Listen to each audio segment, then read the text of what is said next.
How's it going, everybody? Welcome back to episode 20 of Echoes of Ragnarok. My name is Dragyn, also known as the Heavy Metal Gamemaster, and I am the GM for this wonderful party. Let's go around the room. Ada, would you like to introduce yourself? Hi, I'm Ada. Welcome to Trauma. Is the aim for you to make everyone spit liquid out by the end of the night? Is that the plan? That's the plan. That's where we Context. Phrasing. Yep. Love that. Noted. It came out of your mouth, not mine. Torfin. Hi, I'm Dylan, or playing Torfin this evening. I'm one of the founders of Indieverse.io, the world's first online marketplace for indie tabletop games, and I'm a little horrified for tonight. Yeah. It's going to be a weird one, all right? Like, it's going to be interesting. Yep. Mac. Hello everyone, I'm Mac, or Forge Father Mac. I'm playing Hugo, the resident skill jockey and jack of all trades. I'm here to be smart and dumb at the same time. Aren't we all? And Eric. Rogue. Hello, I am the Upwards Rogue. I'm playing Eric of Midgard, the Earl of Gout, resident doctor of the town, and anxious twink. I'm glad to be of assistance. Love it. One day we'll get a scripted intro, I swear. No. No script needed. No, It it's slides always right off awkward, me. always I clunky, love how you think and that. always here.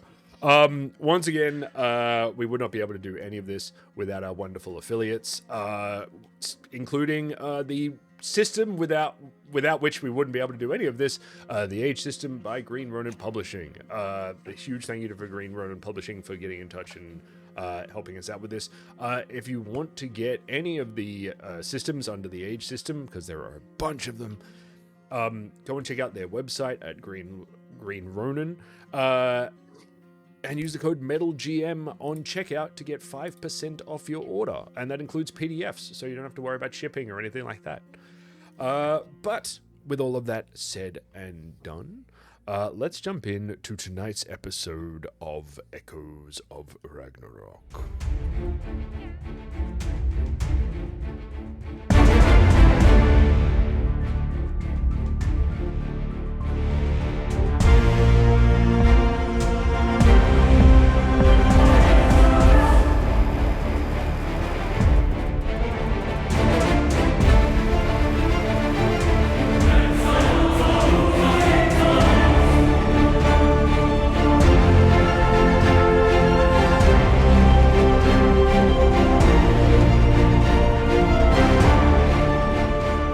So, jumping back in, it is a dark, eerie night. Far off in the distance, you can hear the sounds of a block party going on. Sounds of revelry to the northern end of the market district. Torfin, you have rushed from the the Hellion attack. You were sent as a runner back to the Varg to find Sigrid? to find Sigrid and inform her of what has happened. Did you send him with the box lid, or? I think No, so. they sent me with nothing. They just let me go, and then they didn't take me to help them with the fighting either, which was, questionable. But look, we don't ask questions here. Cool. You were informed of where the trading post was and who to look for. Yep. Entering into the trading post, as you are running back, the streets around the areas you run back in seem quiet and still. Even with the sparse guards that seem stationed here, many of them having moved further up north with the masses towards this sort of revelry that seems to be happening further up. Mm-hmm. You notice that it's like, yeah, the streets now seem quiet and almost tense.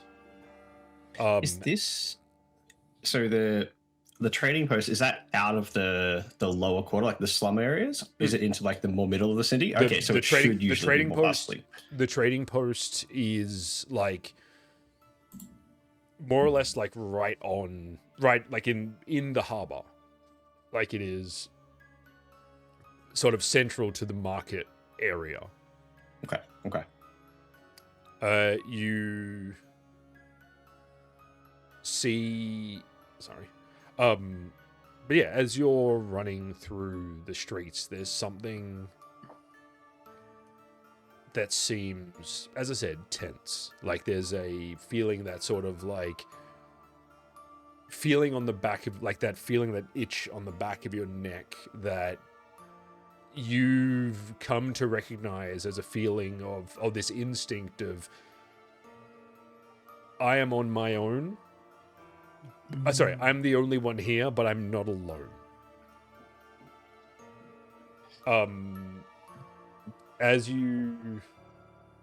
That fades slightly as you get into the light, into the main market area, heading up to the trading, where you were told the trading post building is. You see this large sort of refurbished warehouse almost, sort of the big front double doors, double-story building, and as you enter into it, you see at the front of the building you quickly clock, I'll say, as a seasoned mercenary, you clock there are two guards standing, but what appeared to anyone else would appear to be just personnel, like, staff or, workers. Yep. You very much see the cut of what would be trained killers. Like, these are fighters. These are people who are, these are fixers, more or less. But also you notice as you're strolling in, can you actually, as you go in, can you roll me a perception check, please? Sure can. That's a 10. A 10. You see, as you are approaching, two figures that seem like slumped in the alleyway, next to the trading post. But as you walk past, they appear to be like, sort of like wrapped in these like shabby cloths and all that sort of stuff. But as you walk past, you notice one of them's head just looks up and like makes eye contact with you. And then sort of drops his head again, very sort of, again, in that sense that you figure like anyone else would have just seen that as like, oh, it's just a vagrant seeing what the commotion is about. You see someone more or less counting ahead, like, or taking, who's just in that glance gotten the image of you. Entering inside, you see in the middle of the room this huge like warehouse space, tables running down either end with boxes and crates and bits of mail and various other things. In the middle of this giant hall, you see have you met Sigurdin yet? Nope. You see, well, first of all, you see Da. You see the dwarf that hired you, standing behind what is a very large ledger. His hands resting on the top of it, staring at a woman that appears to be, by all accounts, as far as you can tell, looking at her, half Jotun. she is. You've seen Ogni before. Ogni are like, you know these Ogni to be an ancient race of a mix of Jotun and human blood. That is not the case here. By the looks of it, she is, by all appearances, human, apart from having this very faint blue tinge to her skin and being like around 7 foot tall. She has a long black hair and a braid down her back. She wears a what, you know, almost looks like an oversized brown like duster coat. And next to her, sitting and watching her like very carefully, there is a very large black dog. As you approach, her head like whips around to look at you, and as she like stares in at you, you get the sense that she has taken in a split second every essence of you. Like she just scans you immediately. Dar gives you a wave. It's like, you know, waves you over. I'll trundle on over. Thanks for the bottle. It's great for the pains of the day. That's good. Did you need something? Oh, yes. So we were just investigating more of the job that you gave us this day before last. Mm-hmm. And we made a discovery. There was creatures. I can't tell if they were stuff of hell or some other god-awful place. They turned to dust as we struck them down. They were eating people down in the slums. And there were crates with your... well, I got told to come here because there were crates of this house's branding in there with food and supplies. It was a bloodbath. You see, the entire time that you've been talking, like Sigrid has just... This woman, sorry I should say, has just been staring at you. Like in a very sort of wary, but also just taking in everything that you've said. As you mention the crates, you see for the briefest moment as you're looking at Dar, his eyes flick to this woman and then back to you.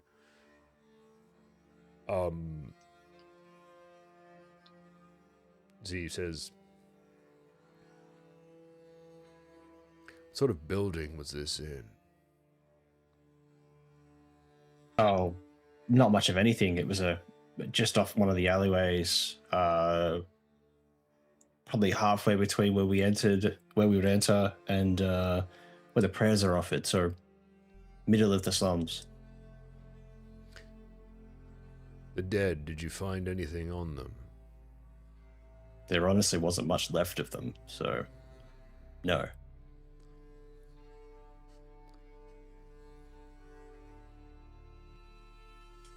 Right. And again, you see that, like, glance between, and this time as you look over, you see the same, like, this woman's eyes look towards Dar in the same way. They sort of connect for a moment and then look back to you and say, thank you for bringing me this information. Where are the others? They are continuing to investigate down there, but sent me off just in case you had other storehouse or something you might want to check in with. I, being the fastest runner, I don't know. Oh, Eric sent me, and yeah, they're not the runner. They got puffed out really quickly. We should probably work on that with them. But yes, no, we no, nothing else. Well, we've had other reports come in. Other occurrences, other instances, and we don't like the way that it is going. Khan and a few others are out keeping an eye on things. Specifically, the block party that Bo has decided to throw. Cause for concern there? It's only growing. But we'll see if suddenly as he lifts his hand to answer, he stops as somewhere off in the distance there is this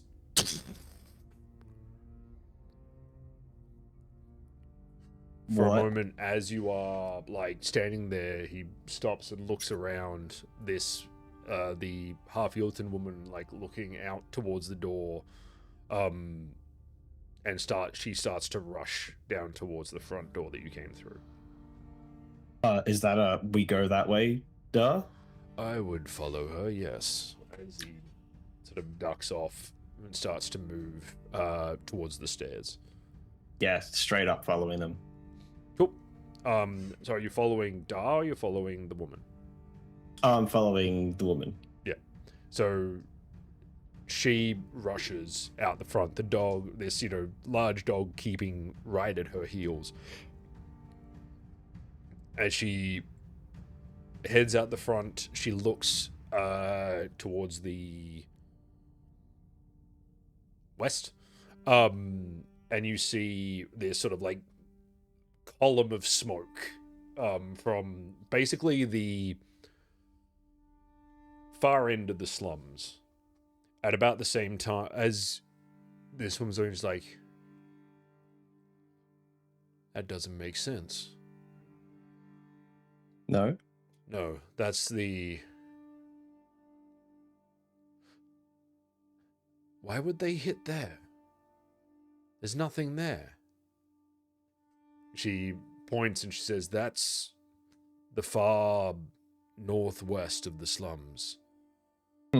It's ruins. There's nothing interesting. Unless it's, as she says that, there is suddenly off to like the left of where you are, you hear another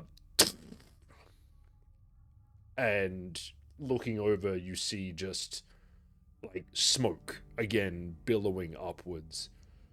She looks over that way and says, oh no. That one's cause for concern. This is alarming now. What is going on?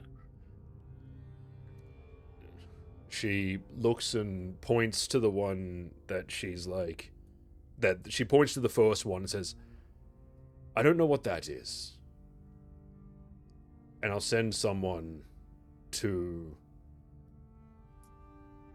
deal with that. You should go to that one. She says, from what Dar tells me, you are working with Eric and Ada and the dwarf. Yes. Point says, you will find Ada at that one. That's all I need.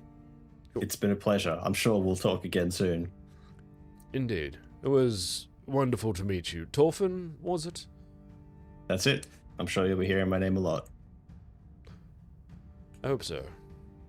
Turns around and she like rushes inside and you can hear her just at the moment she's in the door, she is shouting. Yeah. Cool. Don't want to be on her bad side. I can see why Eric likes her though. Cool. So, back at the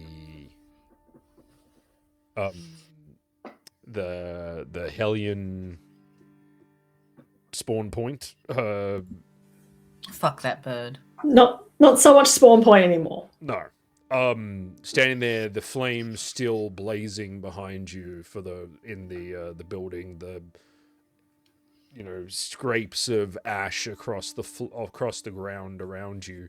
Ada, you are still sitting there with this dead raven in your hands, looking to the south as you see just smoke, this column of smoke rising from the place that in your mind you don't want to put it together, but it is just 100% zeroing in on whether it be dread or just truth. It is exactly where you would picture your hideout to be.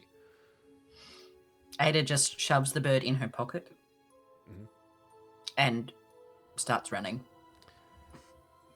Cool. Eric, Snack. Hugo. I feel like I'm just trying to take my breath and like see the thing kind of in shock at seeing like the other explosion, and I just see Ada take off running. It's like, oh lovely, we're running now again. Oh, the dogs are running. Fuck. And I'm just going to do my best attempt at keeping up with her because I know I'm not going to be able to, and I'm going to be overtaken by a dwarf in a couple of seconds. On that And note, if at any point there is like any kind of traveling device or bike or horse or something that will get her there faster or shortcuts. Yeah. She's not really concerned if they're following her. She will like jump on rooftops and go through secret alleys and shit that she knows to get there. She's just on that note, you hear thump, thump, thump, thump, thump as you see a dwarf jogging backwards beside you, saying like, would be really great to have a grappling gun right now, wouldn't it, mate? And I turn around and I take off. I forgot you lost that. I said I was sorry. For God's sake, I just blow up a building or anything. I forgive you, but I'm still going to give you shit, mate. Can each of you give me a constitution check, please? I swear to God, if I get worse than you on this. I kind of hope I get like the bottom tier. Actually, no, I do pretty good. 13. First thing on that, this is what the one time I wanted to fail. 14. Yeah. 13, just under you. Cool. Yay, still worse. That's Cool. where Twinks go. All of you, like, running through the streets. It's, Ada, it is a panicked sprint. It is just, Blind. searching for any, like, trying to, like, rack your brain for any quicker way to get there. You feel your feet slipping underneath you with the run, and that is only more frustrating as you realize that is slowing you down. All of you manage to keep pace as you rush through the streets, turning this final corner onto the road that, once again, you, Ada, know is yours. And looking up ahead, you see just this inferno. Like, sort of flames burst out of every window, that even like the ones that have been boarded are shattered. It is just pouring smoke. What are you doing? Ada just goes in. She's just looking to help anybody. Like, it's not even a pause. It's just like throwing herself through the door, kind of like getting anyone out that she can. Cool. So, rushing in.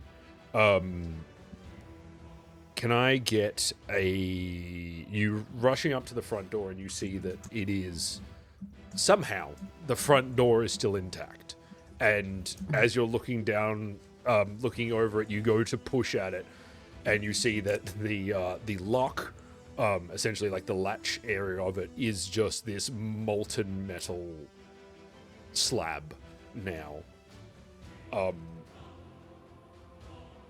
How would you like to proceed?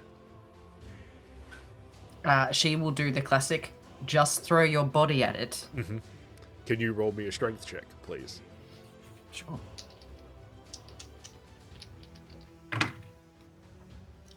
Um, 12. 12. Cool. Yeah, you just like slamming your shoulder into it. You can see that there's parts of the timber around the door that have charred, and there is just this burst of sparks and embers as you punch through the door and are instantly just overwhelmed with smoke. Like, it is just thick and it hangs everywhere. Looking around the room, the base foundation of this building is stone. And you thank any god that is listening that is the case.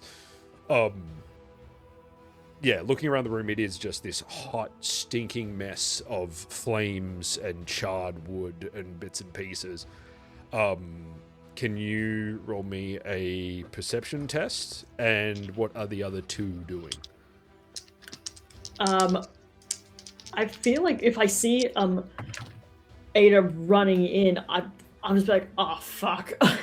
I'm running in after her, but I'm gonna get 3 pieces of cloth from my thing and dunking it in any type of water I can find. So, and I hand one to Hugo to say, like, cover your mouth, it'll help with the smoke. Cool. About this point as well, Torfin rounds the corner as well. Make that 4.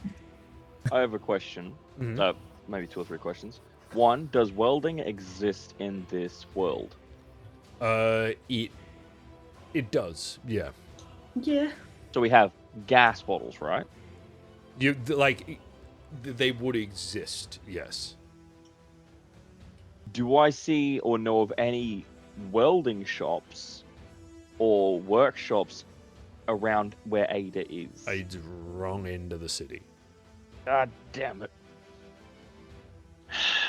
And she's already opened the door and pretty much smashed the door in. Yeah, she, as she ran up, she would have been the first one at the building. Like, as you, I imagine, stop and assess this building and looking it over, she has just run up and is just, gotten to the front door, almost, reached for the handle, paused, and then just, hip and shouldered the door down.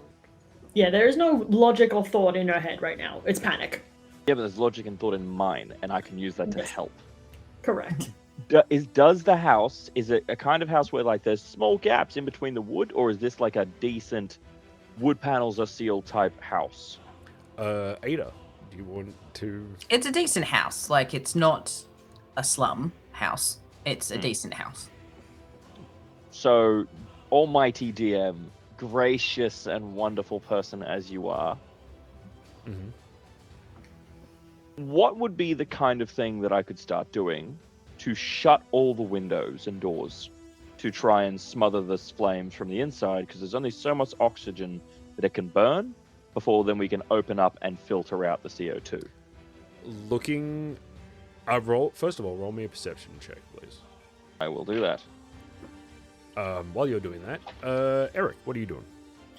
I feel like I'm just gonna have to be somewhat the voice of reason to Ada, so I probably need to go in there with her and either help her out with what she's doing, or make sure I can pull her out so she doesn't die. And Torfin, you're coming with me because I was going to say, you're going to pull them out. You're going to pull them out. We're going to pull you out along with the people who are in I there. know I'm going to have to keep 2 hands free, one for each. Delegating. Yeah. Delegation. Yeah. Yes, but I'm the one that can help you with smoke inhalations. Second of all, here, have this. Tie it over your face. Eric, you should stay out here, mate, and anyone we bring out, you take care of them because they're going to have smoke inhalation and damaged lungs. Damn it. I'm going to douse myself in my water skin, and I'm going to hand whatever's left of it over to Eric. All right. Fine. Just make sure she doesn't die in there. Will do. Wet your hair, mate, if you're coming in. And I rush in. Yeah, I've got water skin on the hood, over the top, cover the face, follow it in. Cool. I Again, got 11 on that entering. perception check. Sorry. 11 on that perception check you asked for. Cool. Looking over the building, you can see the windows. A lot of the windows are gone. You probably don't know the exact state that the windows were in to begin with. There's now just these square holes that are just pouring out with fire. You see there's a couple at the bottom that seem to have shutters, but you also recognize that the shutters are wooden. You're looking at this as look, beyond drenching this thing, there's not a lot of hope for any wooden component of this. You say that now. Mhm. Does this place have indoor plumbing? No. No. She's not that Ah, rich. She's rich, but she's not. For her I gave you hideout, quotes. for I her gave you personal quotes. place, yes. Her personal place, yes. But for them, for like the multitude of people that live in this other house, no. God damn it. There's all the great The ideas escort house, the brothel. What do I call this place? Because What I is can't this call place? it the place that makes Eric very confused and Mhm. sweaty and awkward. Ada, what did you get for your check? 16. 16. place where Hugo has to pay extra, apparently. You see, like, bursting through the door, first thing you see 3 bodies on the floor directly in front of you. They are 3 adult female bodies, and by their outfits, you can tell it is 3 of your girls. I just like grab them and drag them to the door, and then like, and you know that kind of like mum strength, Mm-hmm. that adrenaline, like I will carry all of thee. Can you I will lift a car. Can you roll me a strength check, please? Sure. Let's see if the dice agree with me. Yep, that's the idea. Someone give her inspiration Muscle- quickly. muscles. All right, 16. 16. Cool. Yeah, you grabbing hold of like the 3 of them, you start to drag them towards the door. Can you also give me a constitution check, please? Sure. Would tolerance help for this? No, tolerance is more drinking, less smoke inhalation. Yeah, That's there's right, nothing you can 11. really do about 11. smoke. Okay. If she sees any soldiers or anything like that, or any of customers, Mhm.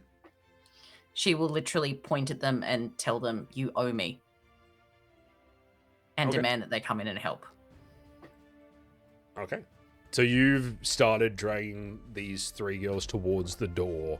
They were sort of the back of the room. As you gather them, you see that the one in the middle of the 3 is Olga. She seems like lying on the ground, covered, like her face sort of like streaked with soot. Her dress is like burnt at the edges. And as you like start dragging them towards the door, you get about halfway and you can feel your lungs screaming. Cool. Torfin, what are you doing? Trying to help. I'm kind of just trying running in, looking for bodies, making sure people are like getting ferried out. So you see as you enter into the building again, this like wave of heat, like you are instantly coated in sweat. Yeah. Gonna get like anything that looks sturdy enough furniture wise to try and prop the door, like hold the door frame up so people can get out of the building. I'm gonna try and like reinforce the front door while like keeping it clear and like being like shouting in so people know that are being pulled out to like where to go. Cool. So you start as you're like entering into the building, you see Ada sort of like halfway to the door, dragging 3, like arms sort of wrapped around, hunched down, dragging 3 bodies basically out of the room. I'm gonna just get up and I'm gonna try and grab around like the middle of Ada and all 3 of them and just try and like help shuffle and like drag them out or drag them out. Can you also give me a strength check, please? Also, Ada, do you remember what you got on your stunt dice for your strength check? A 3. Oh, for my strength test? Yeah. No, that was for my constitution check. That's okay. I am sorry. I think strength was 16, wasn't it? Yeah, but I don't remember what I got. Like, Ah, that's right, Four. yeah. I got 15. 15. Cool. And what is on the stunt dice? I don't have any stunt. I think that was for Ada. No. The Just different what's colour the one. number on the stunt dice? I didn't get any stunts. I only got 15. No. What's the number on the stunt dice? Oh, 4. Sorry. Yeah. You just asked me the same question. I was like, I didn't get stunt. Sorry. Just That's all right. That's don't all mind good. me. you start to like, as you're starting to draw people, heading over and like quickly grabbing hold of like the legs and sort of pulling them towards the door. You get them basically like to the door from where Ada had dragged them. Can you also give me a Constitution check, please? Can do that. You get an additional plus. I'll give you an additional +1 to that as well. We got 14 con 16 and 6 start points. Nice. Yeah, no says that, but you you can feel like literally even by the second you can feel this rag on your face drying. I have an important question. Yeah. Is Olga semi-conscious? She seems like as you're moving her, like getting her closer to the door, and she's like her head sort of drifts to one side as that sort of like stirring motion. Is this Ada will turn around to all of the girls and Torfin, and will say, "We're not going to die here," and she would like to use expert level Inspire and give words of inspiration to my allies. All who hear these words heal 1d6 plus my communication and get a +2 on their next test. Heck yeah. 1d6. And I get a 3 plus Do my I hear this, or am I communication. too far? I'd say they're basically at the door at this stage, so I'll Okay. let you and Hugo are both also in that. So 6 points of health and 2 bonus on their next test. Yeah. Because I'm assuming this is considered a new encounter.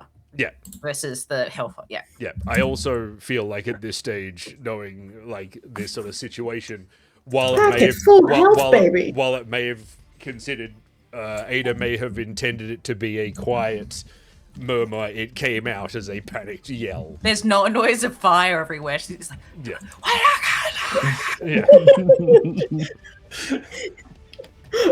Good mama strength does not come with mama restraint. No. No. Cool. Hugo, what are you doing? Hugo is constantly on the move. He does not want to stand in the same place, so it's just oots, oots. All you can hear is his heartbeat as he's running up past, seeing these 3 girls already pretty much at the door.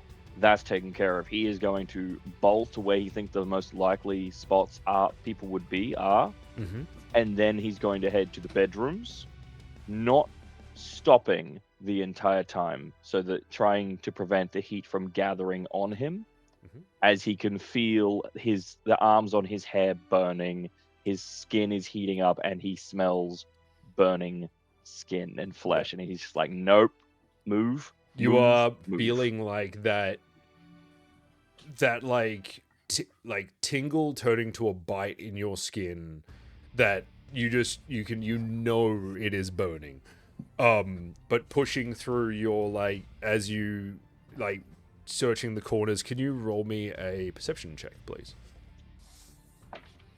you get +2. You get Okay. +2 to that. Like, everyone's perception is fun. Yeah, but- Yawn. 14.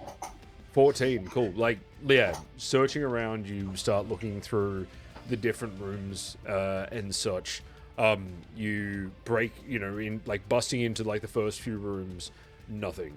The 4th room, like you get into, as they're all like sort of lined up, you see a figure like sitting sort of slumped against the wall. You can see that they were like messing with seeming like one hand's like rested on the window next to them. They appear to have passed out. I am going to run over to them. On just a general glance, I'm not really going to check to see if they are breathing, because that takes time. I'm going to take off my coat and wrap it around their face and the top part of their body. lean in and try and pull them onto my shoulders as like a crucifix hold with their head down, and I am just going to trudge as fast as I can out of that building. Cool. Can you give me a Constitution check, please? Do I gain a +1?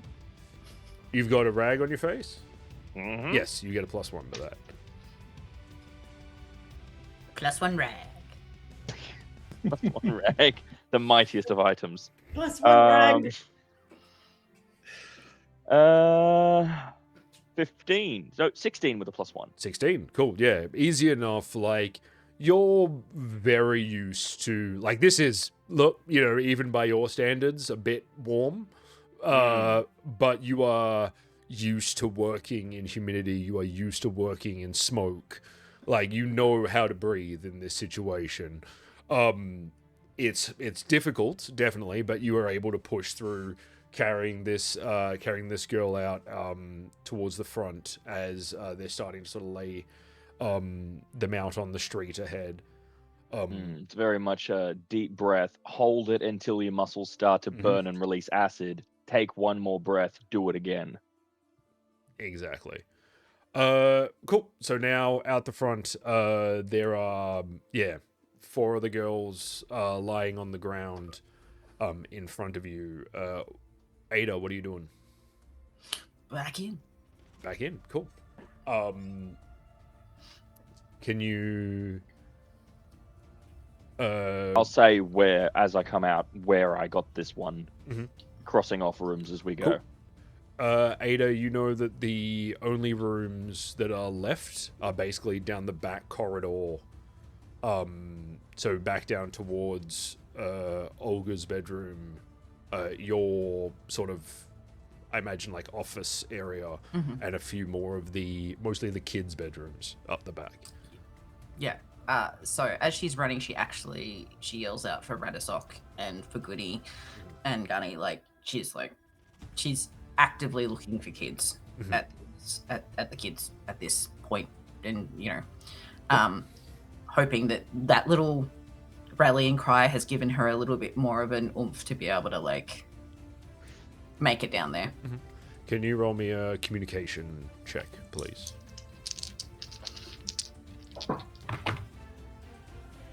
Ooh. I got doubles.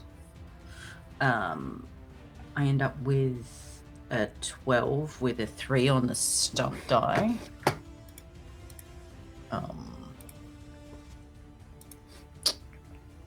But this is for a communication thing, right? It wasn't for an exploration, so I have to use it for that.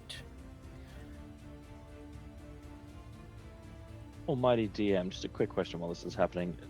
Do water towers exist, and is there one near Ada's place? There is not. However, as you are out the front, sort of laying out this unconscious person, you start to hear a siren off in the distance, and the sounds of shouting and running footsteps getting closer. Oh, here come the firemen. I got a 12, but and with my 3 stunt die, I'll use Sway the Crowd, which basically means my efforts are so effective that they spill over to other areas, others in the area more than the original target. So it should hopefully cool get as many people as possible. Yeah, you rush up towards the back,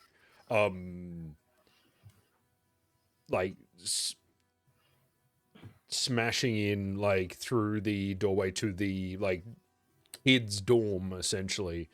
You quickly looking around, and you see stumbling out from the back of the room, you see Radisok as he's just sort of looking at you.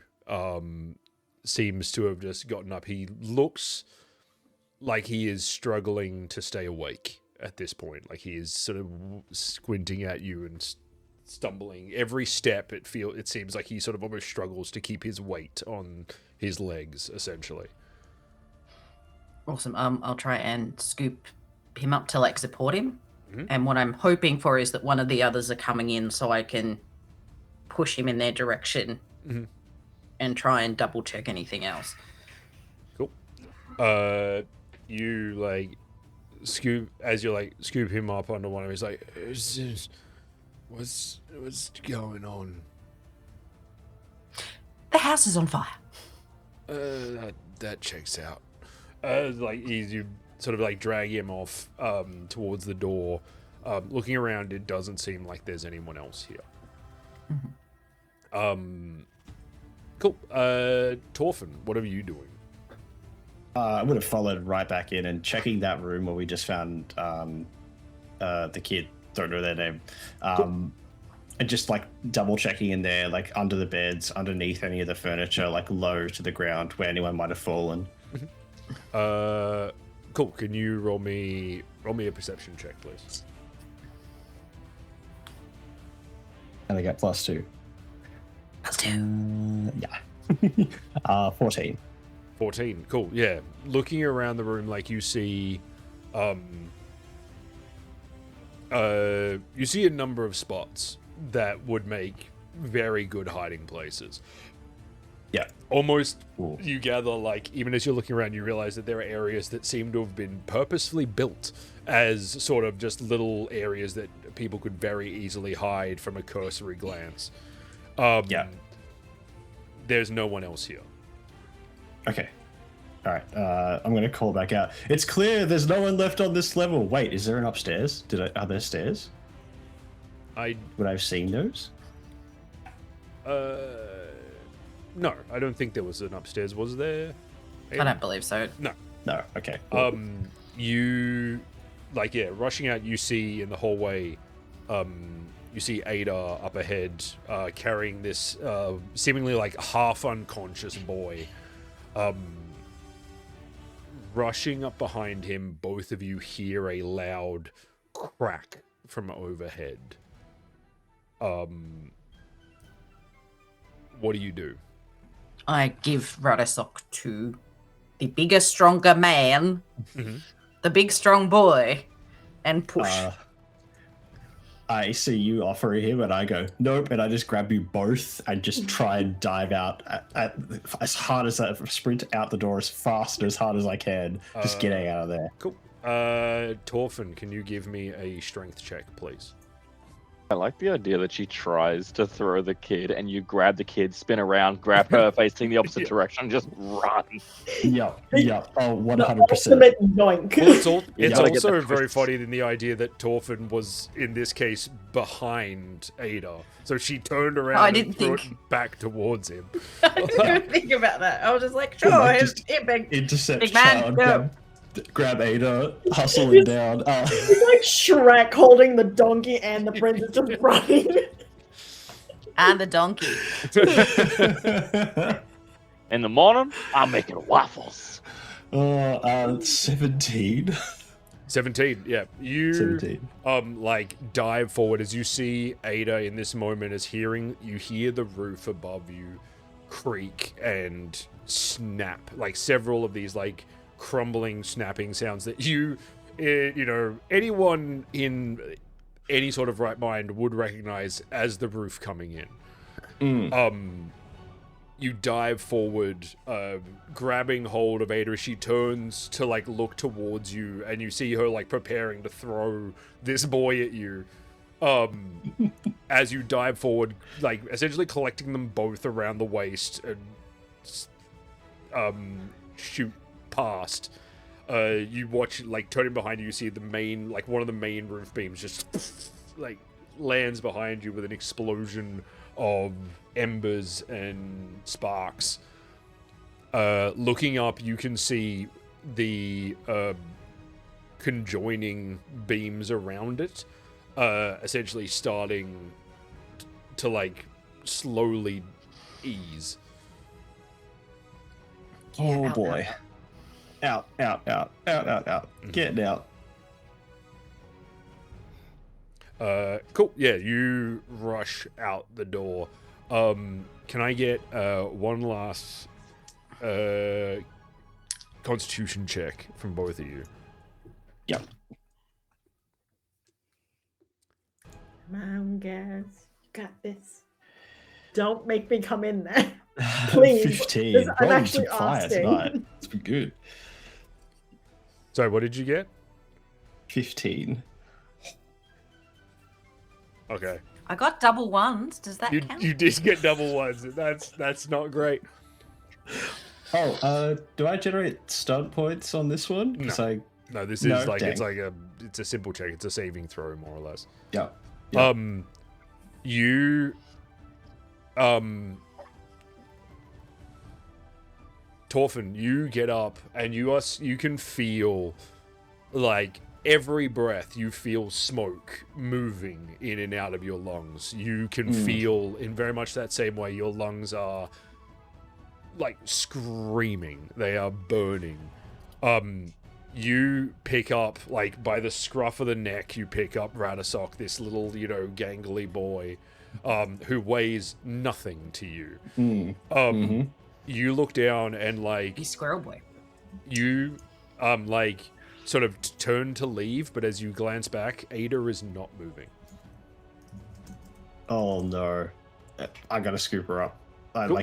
just try and grab as much as I can. Like, I tuck him under the crook of my arm and try and pick her up with both hands and just get her out of there. Cool. Can you And give Ada's me... body has literally been through hell in the past 2 hours. Not only smoke inhalation, she has literally been stabbed in the chest by a Hellion, and she's kind of just held together right now by magic alone is the only reason. And it's kind of like the adrenaline and the magic. Once she saw Radisok and you kind of to safety, her whole body just went, huh, and then all of a sudden the smoke just went, done it. Eric, help.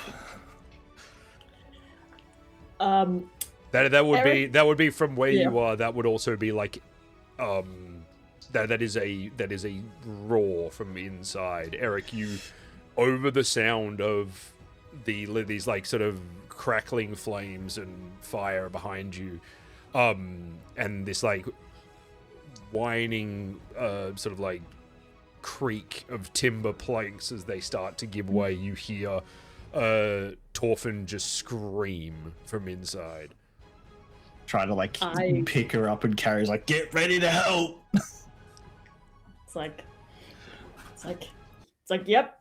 To be honest, I feel like if Hugo's like, is Hugo fine? Hugo is fine. Hugo's back outside now, like, I would just do. I feel like I'm steaming. Eric is already in the thing. He's all business at this point. He's already like separating unconscious people of like, okay, who needs more immediate attention? Who's kind of conscious? Who's fine? Triaging, yeah. Yeah, I'm triaging at the moment. I'm just point at Hugo and just go, help him now. Do I see him like in line with the door running out? Looking in from the outside, looking in through the front door. Also, Torfin, can you give me a strength check, please? Because I believe I heard Torfin said he yelled out, "We've got them all!" Like, well, they're all clear or something like that. He would have shouted. There's none that. left. Sorry. None left inside. None left inside. Right? Yeah. Yeah. We've got strength check 14. 14. Yeah. You are dragging Ada, like carrying both.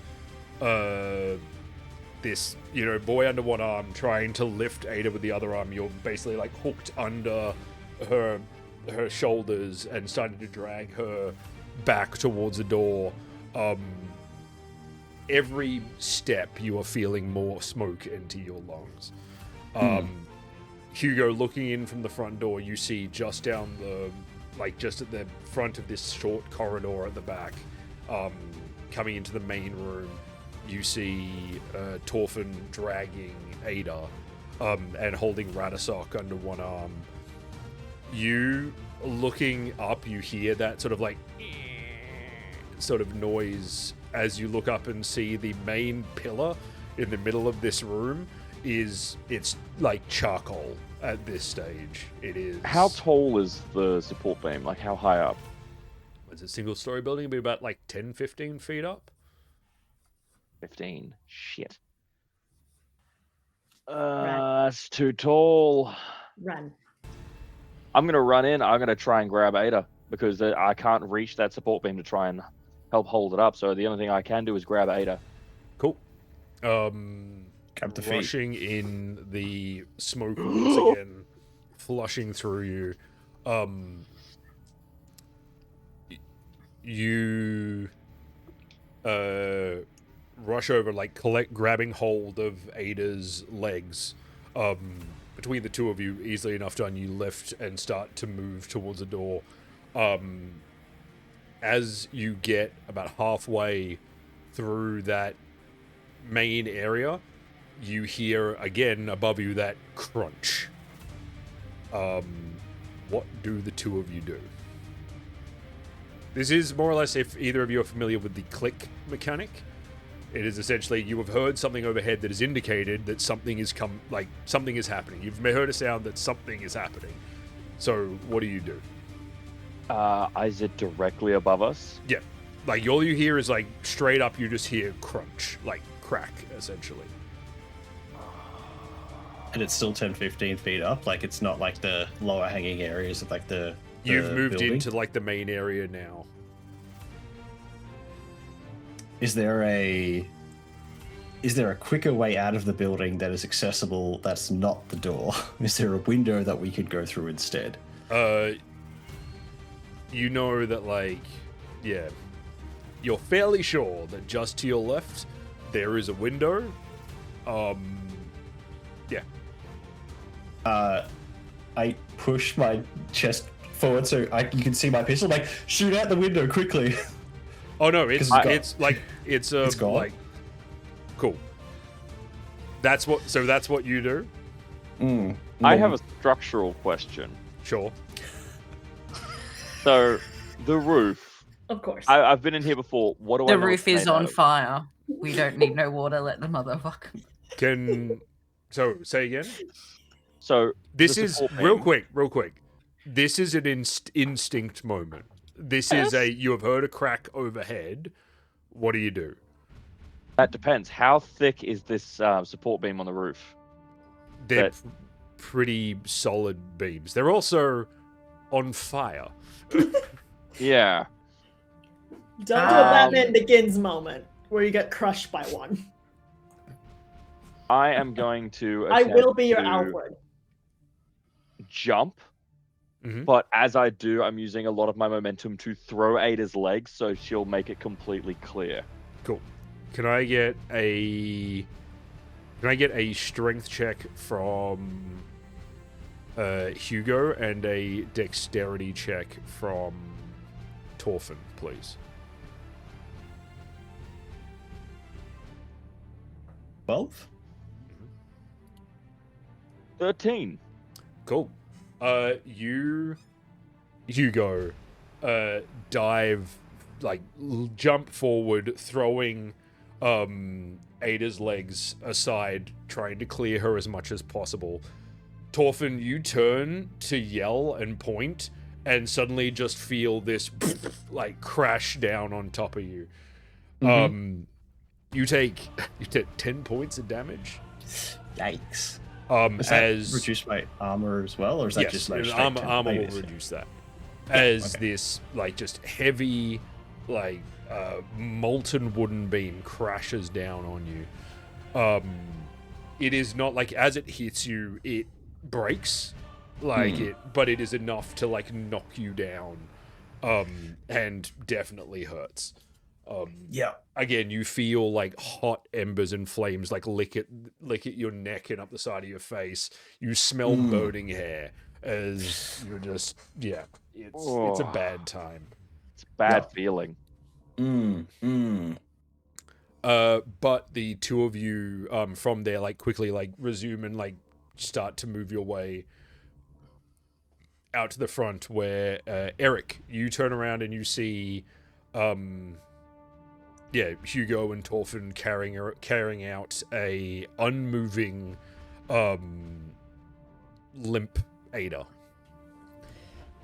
I'm checking if she's breathing or not. At this stage, she Hold on.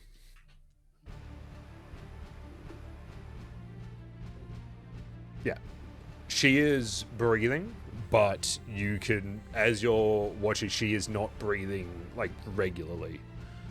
Okay. It like it is seems. What about Radisok? Radisok? Good. Like Good boy.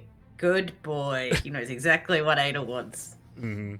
I know she'll kick my ass if I revive her first, but I'm a doctor. I'm gonna do the one that's in most need of help. Radisok is, as you're looking down, you see where you from, as you know, he's passed over. You see a dark, charred mark on the side of Radisok's face. He is not breathing. Yeah, I'm immediately doing my last healing touch for him. Cool. And I'm going to use all of them. Mhm. So that's 5 magic points. And yeah, I cleared that 10 easy peasy with a 12. Cool. And just gonna roll the first 3, excuse me. Math. And the next 2. Heck yeah. I definitely messed that one up. Excuse me. He gets 21 points of health back. Oh. Cool. Yeah. Nice. He just like, as you like taking a moment and passing this healing energy. I'm trying to do this like somewhat subtly, but also there's not enough time for this. No. He just like, there's a brief moment of nothing, and then he just Like, I'll just like rub his back, like just breathe, just breathe. Cough anything up if you have to. Ugh. My mouth tastes like my uncle's smell. Ugh. Put him down over. Put him down over there. Let me look at Ada. And for the rest of everyone, I just have to do surgery checks on them. Cool. With And that, the healing as actions. as you are like turning, and as Radisok like stumbles up, like sits up and almost like rolls over to his hands and knees and is just like you hear another like series of cracks and crunches as the whole like roof of the building behind you just like collapses in.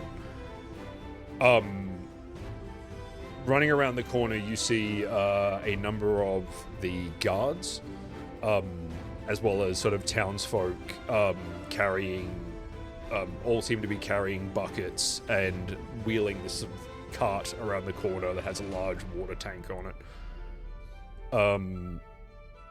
Cool. Awesome. So you make your healing checks for the others. Yep. Do you want me to roll for each person? Well, you can roll. I'll let you choose. Do you want to roll one for all of them, or do you want to roll? Or do you want to roll individually? This is how the GM gets you.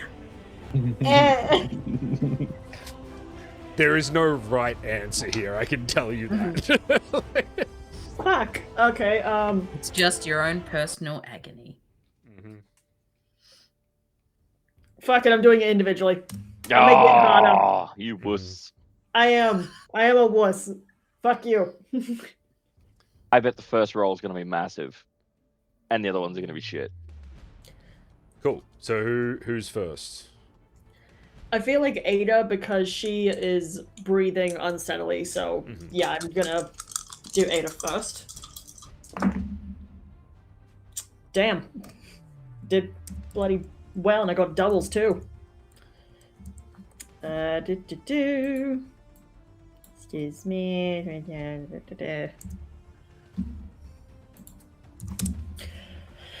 Okay, that's a 17 for Ada. Mm-hmm. Cool. With a quick, run over,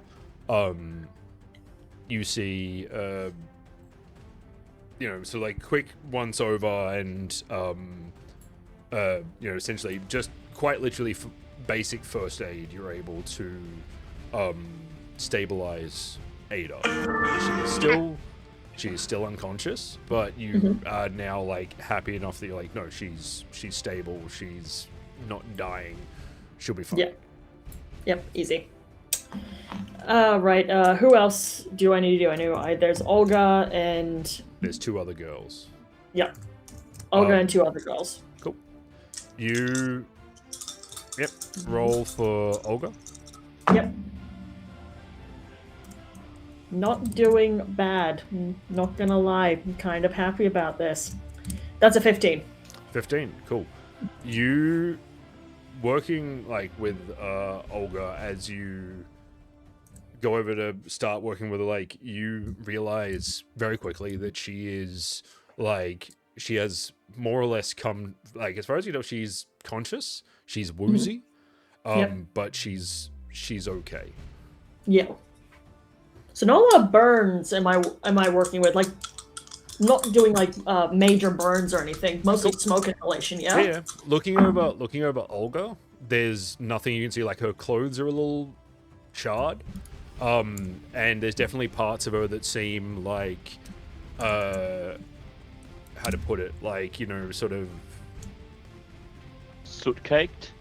no, like there's definitely soot caked, but also like more from like it's not like direct burn, it's just like light sort of there's parts of her that are like that are red and sort of struggling, but she's not burnt. The other 2, as you go over to them, looking over them, they have burns. Okay, so the next one is 11. Mm-hmm. And sorry. Sorry, yeah. You can go. I can wait. You go over to this one, and as you start to work on it, just going into that routine again. As you start to work, there's something you realize that you are just in the motion of it now, of going over the triage, going over the checks but suddenly there's something off here, and you pause for a moment and realize that she is dead.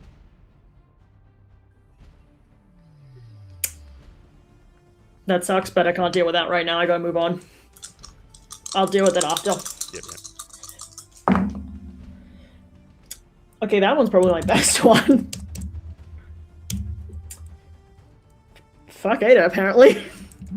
That's 24. With a 24. It was the warm up. With a 24, this one, she is, as you get to her, like, you suddenly are very, very relieved that you moved on so quickly from the last one, as you realize this one was weak. She was not breathing, and she barely had a pulse, but with, quickly seeing to her and, like, doing whatever you need to do, you are able to stabilize her to a point that you are almost certain that she is going to live.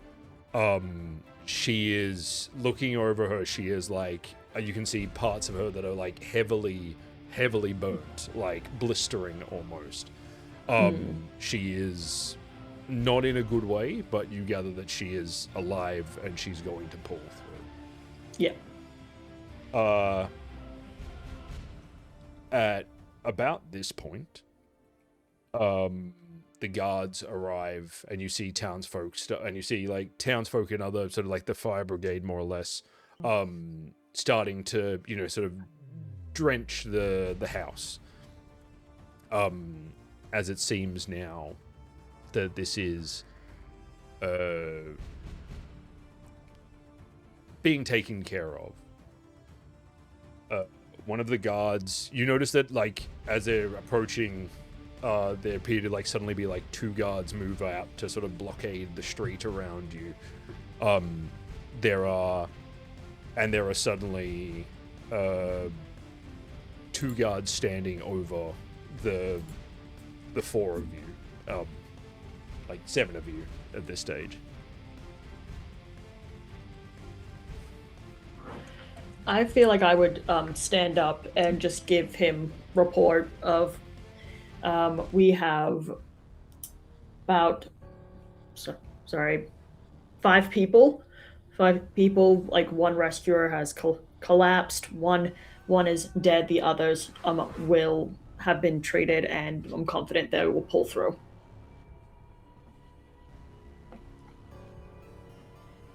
Good. One of the guards steps forward, seemingly,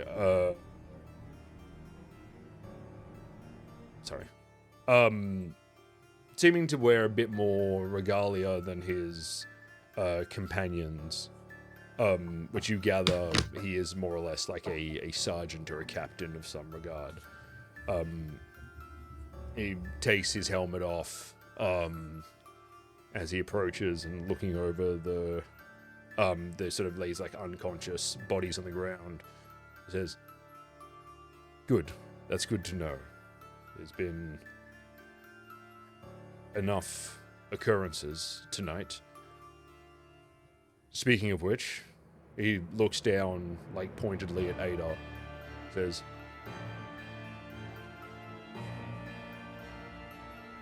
"What have been your movements tonight?" Like we have been trying to investigate some occurrences down in the slums, but it's like, but however, as much as I would like to give a report, I need to tend to my patients. Right. Where in the slums have you been tonight? I kind of like look at Hugo to kind of Like just the lad said, he's got to get to his patients. I'll happily answer any questions you've got, mate. Oh, good. Where in the slums have you been tonight?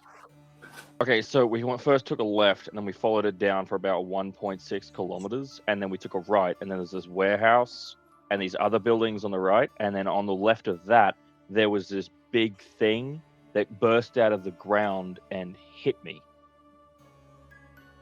It's like a big white dog. Can you roll me a communication test, please? Lovely. When the party face is unconscious. Hey! I'm just like, I am not equipped for this. I need to rely on someone else, not me. Not me! I'm like, I'm a doctor, damn it, Jim. God damn it, Jim, I'm a doctor, not a politician. Torfin, let me look at you. 17. 17. I'm charismatic as fuck. You are. But you Well, did, technically an invoice. But you did just tell him everywhere that you'd been in the slums. No, I told him a bunch of directions. Mm-hmm. And he knows the If city. you want me to add my deception to this, then that is a 19. No, this is not deception. From what starting point? I didn't give one. No.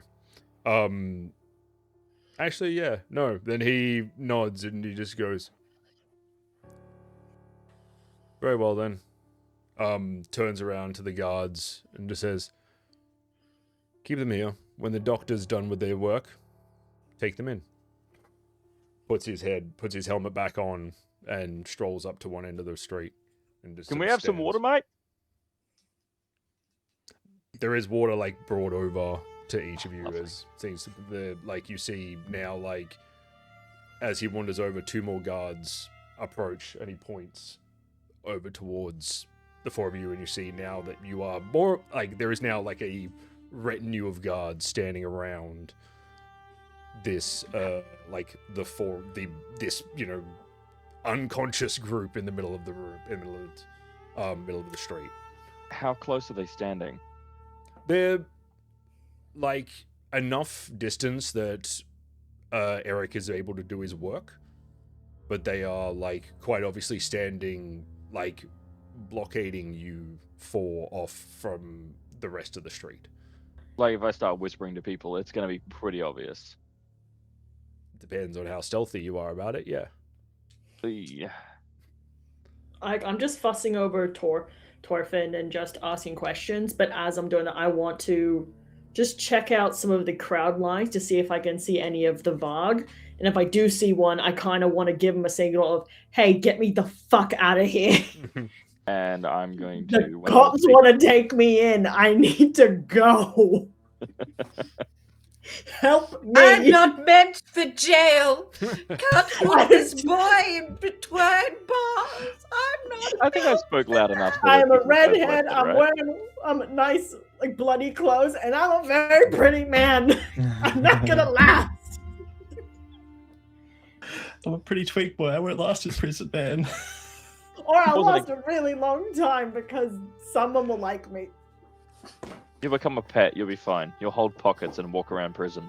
I don't wanna. Hang in there, champ. You I think I spoke loud enough so that people would have heard what I said, right? like didn't hear when anything. you were explaining yourself to the guard. Yeah. Oh yeah, like others would have heard the same thing, yeah.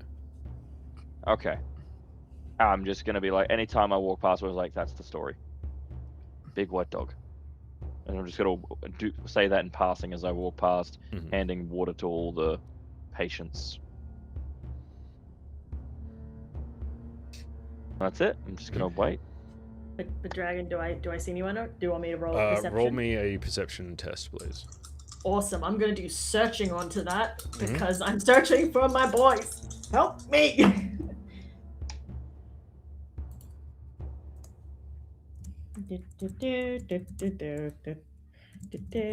That's a 12. 12. Shit. Looking around, as you're like scanning, you don't know there's a lot going on around you. There's a lot of movement, a lot of people, and these guards are just looming around you. You don't see anyone. All right, I just have to take things into my own hands. Then, I got to one of the guards. Excuse me, I need two stretchers. 2 of my patients have severe burns, and they need to be taken into a sterile environment as soon as possible. I must go to my clinic. Are they Clinic. stable? They're stable, but their burns need to be treated. And if they're sitting out in the street like this, they're going to be susceptible to much more deadly infection. Good. Our medical teams are on their way. Turn around, please. Why exactly? Turn around, please.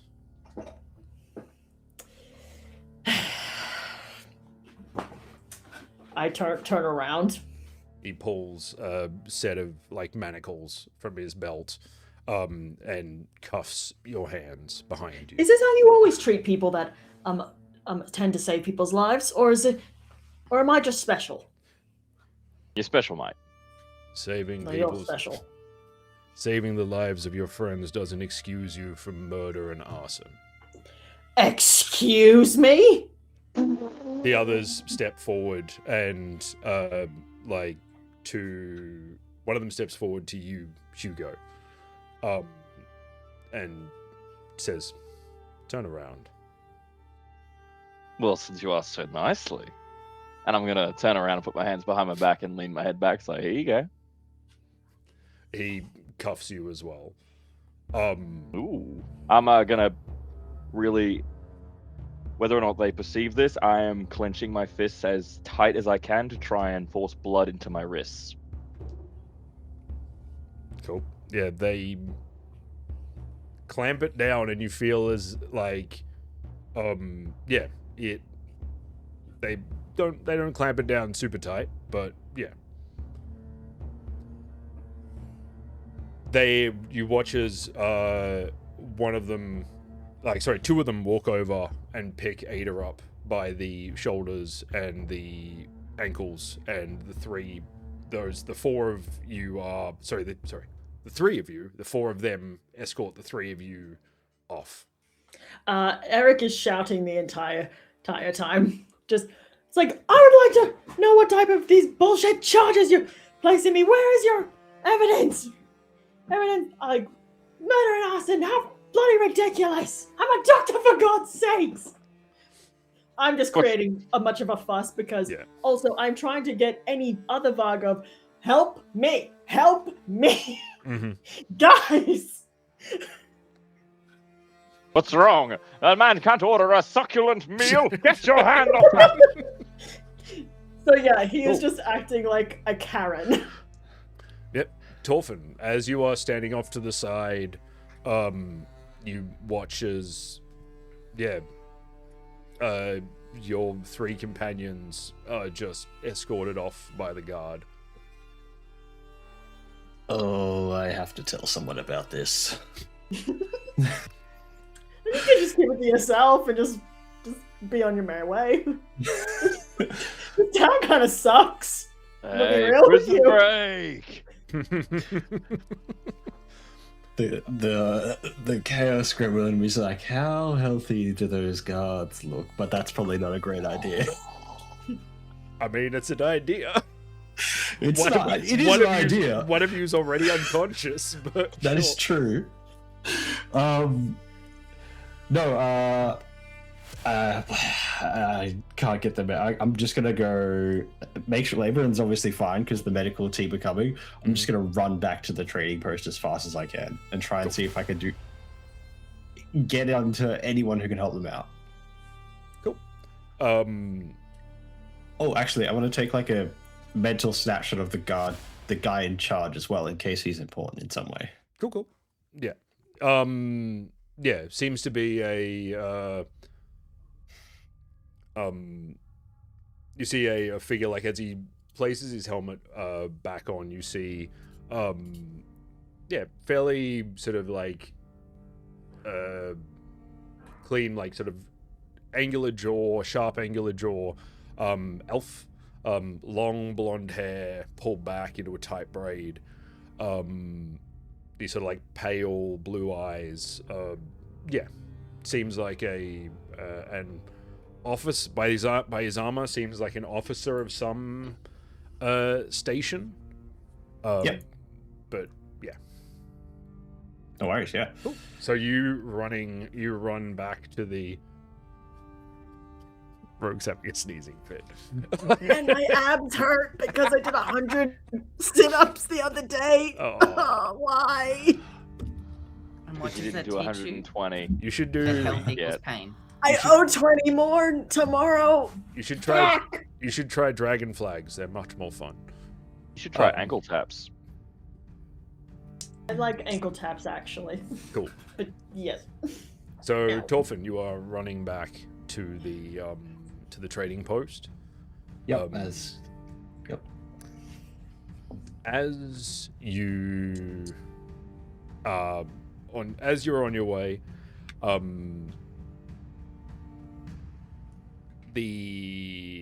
in this case, being the two conscious ones, Hugo and Eric, as you are like being led through towards the stockade, more or less, you see people like now just sort of watching you as you are being sort of like walked past with this retinue of guards. You see sort of these like cocked, confused faces, and they lead you through into the stockade, down, and like pushing you into one of the cells, just close it behind you,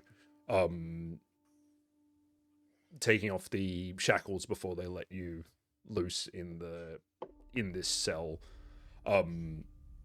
One of them goes over to one of these like small cots, like cot beds in the back of the room, puts the two like place Ada down in the bed, turn and just leave again. Bastards. Son of a bitch. They're just doing their jobs. So was I. And yet, I'm in a brass cell.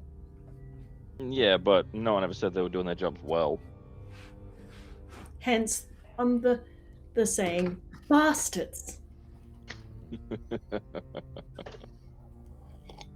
So, arrested for arson. Do you And plead murder. guilty or not guilty? Not guilty! Obviously. I object. That's not how that... What? Never mind. The important thing is, don't say anything. Repeat I your mean, name it and wasn't us. occupation, nothing else. I mean, I kind of already told them where we were. Yes, but you weren't exactly... I was Very very, specific. wink wink, specific. You, as you're like talking here, you hear from around the doorway. It's like, don't say anything. The amount of times I've heard that in this cell, and look, if I were to count the amount of times it came from an innocent person's mouth, well, I wouldn't be counting long. As you look up, you see this sort of captain that like took you in. You're very handsome. Thank you. So, You moisturize. what were we doing in the slums tonight? Well, you see, there was this white dog thing that was scaring a bunch of the people in the slums. So we, being the model citizens that we are, with many connections to the local and happy community that is thriving in this grand city, decided, you know what, we might as well check that out and see if we can do something about it. Because one guy got bitten. He's out of work for like 2 weeks. And I'm going to go on a spiel for a little bit. If you've seen Ant-Man... Mm-hmm. He And stands that's and nothing. He's just glaring at him. yeah. You see the, like, as he's just staring at you in this, like... It's all truth, though. Yeah. As he turns and he says, "Oh, I see," reaches into his pocket and pulls out a what appears to be an earring. And he says, "And I suppose this dog has an affinity for tearing people apart and apparently wearing rather lavish jewelry."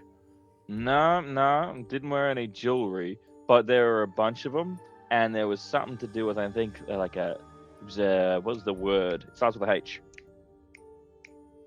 I can't remember the word. Anyway, it was the big one, and it came out of the ground, and then it beat the shit out of me. Yeah. Which is why I'm not as handsome as I usually look. Otherwise, you'd think I'm dapper right now. But we were in the slums to try and help people, saw a big explosion, went to try and save people. Eric, can you roll me a perception check, please? Sure.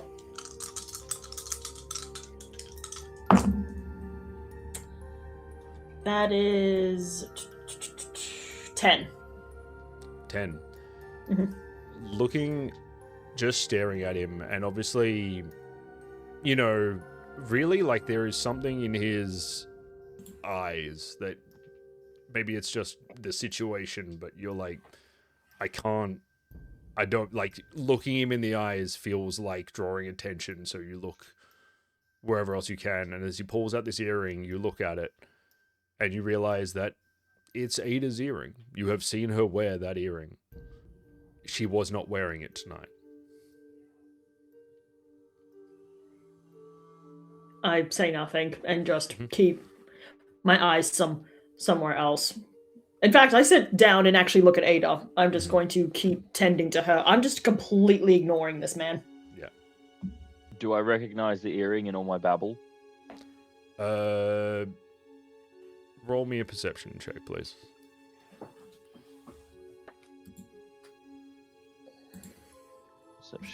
Perception. That is 12. 12. Yeah. You looking over, you see what it is, an earring near identical. Well, no, it is identical to a pair that you have seen Ada wear. Can you bring that? I'm gonna put my hands behind my back and like grab the bars as far as I can from inside. Can you put that close to my eye, please? He holds it up, like, in front of the bars, essentially. Close one eye and get a closer look at it.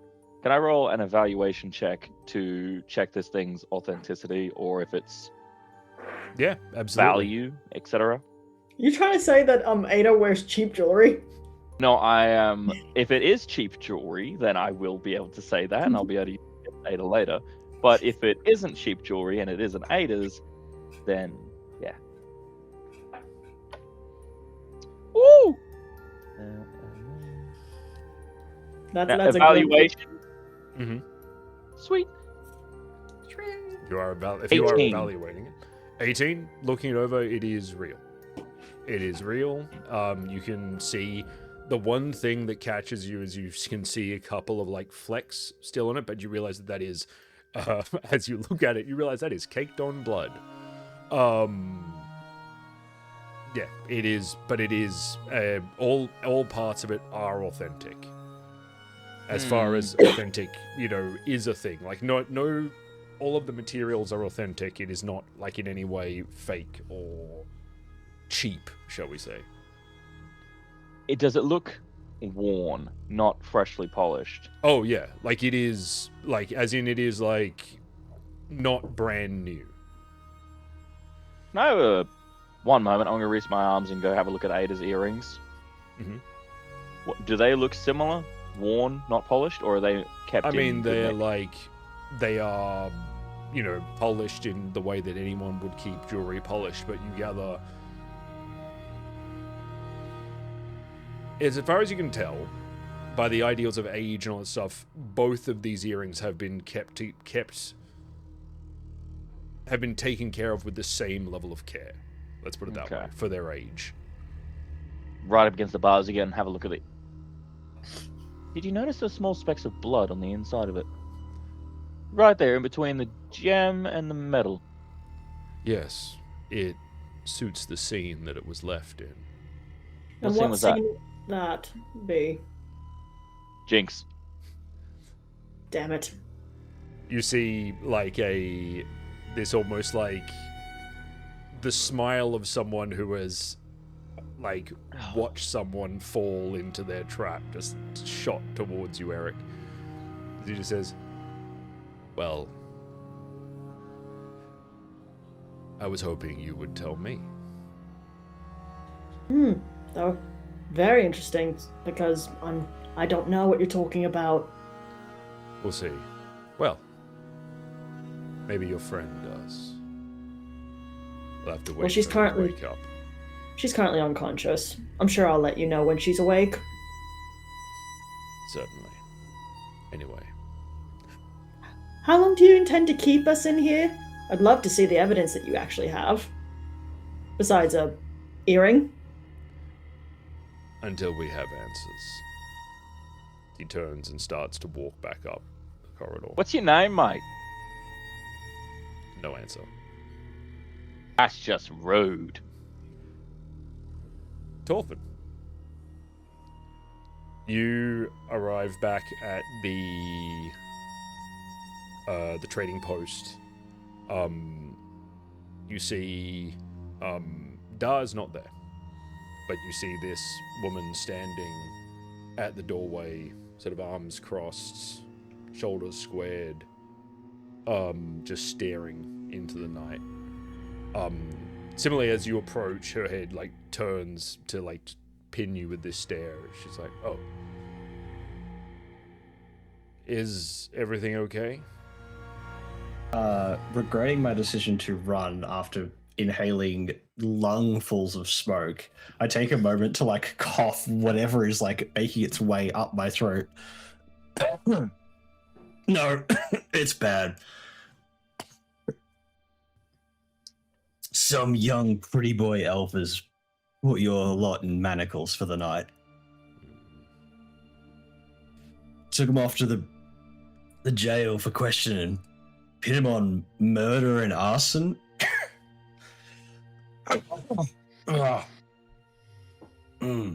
It's yeah, not good. They've been taken in. Right. Okay.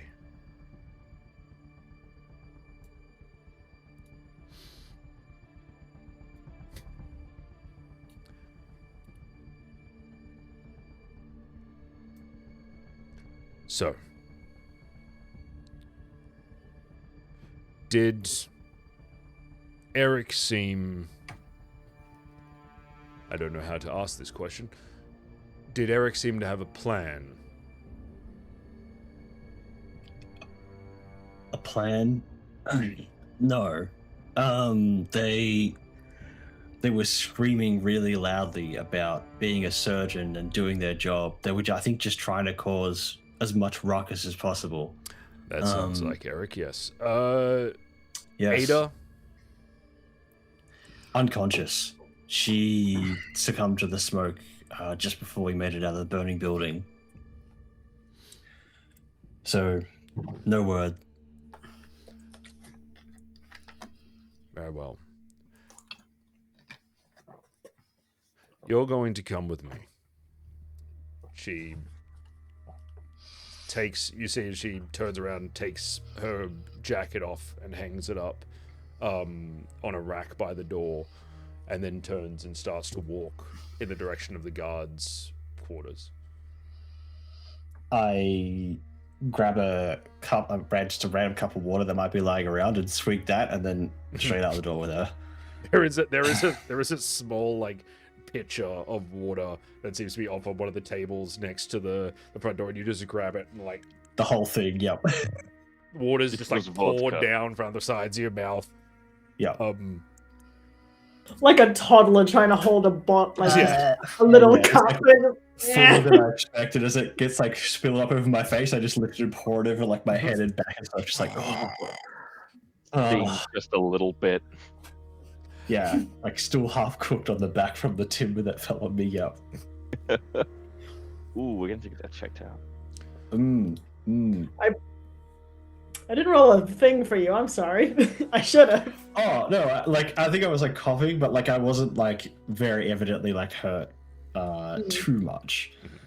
Just uncomfortable more than anything. I think. Someone was dead, Jim. It's okay that you didn't.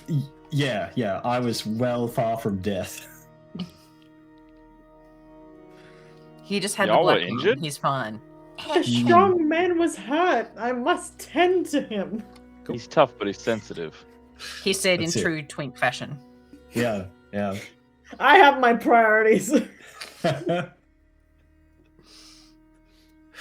Oh, fantastic. You must be shirtless for me to take your temperature. Now strip.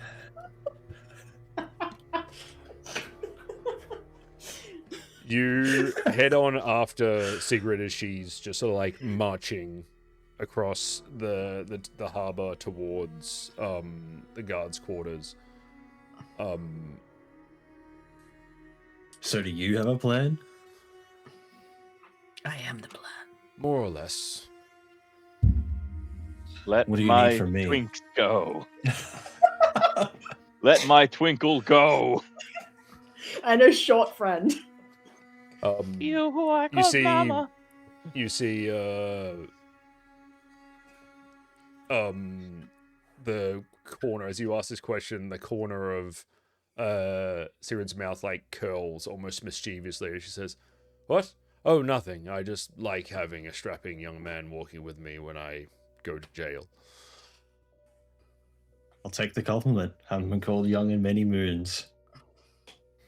You have no idea. As Everyone's hitting on Torfin tonight. It's the beard. in the the silver cell, fox is coming out. in the cell, what are, as you're sitting there, Ada, your vision blurs into light.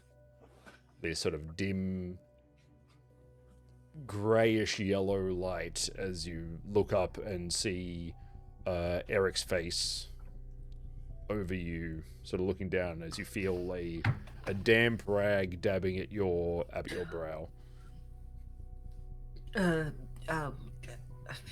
Radisson. He's fine. He's fine. He's okay. The girl. Make sure he was Gotta have the guys. Gotta have somewhere to sleep tonight. I gotta get up. That's- Ada's kind of you- like stumbles up and I'm starts to like. I'm just pushing her back out on the bed. Just no, it's like you can't handle that right now. We're kind of in a bit of something ourselves. Yeah, just kind of. I'm just gonna like take her temperature, temperature, but kind of like moving closer. It's like, listen to me very carefully. We are in jail right now. You need to keep acting disorientated. Ada just kind of like stops pushing against Eric to get up and then just kind of like sits.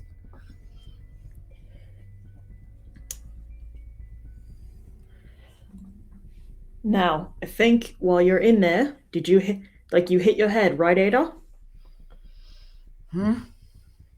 Yeah, one of the beam. support beams from the roof came down and smacked her. Oh God, that's not going to do well for her. Well, now that she is awake, we need to try to keep her that way. But she's going to be a bit dazed for a while. I'll be able to help her more if I was at my damn clinic, but this is my situation, perhaps. We were able to get everyone out of the building. I'm going to start tapping on the bars rhythmically. So everyone's fine.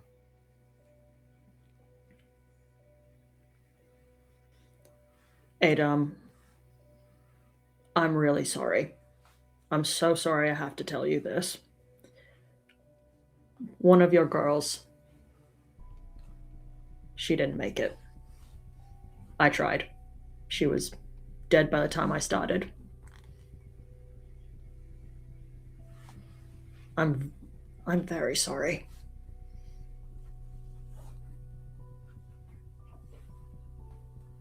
Ada just like kind of goes blank in the face. And like,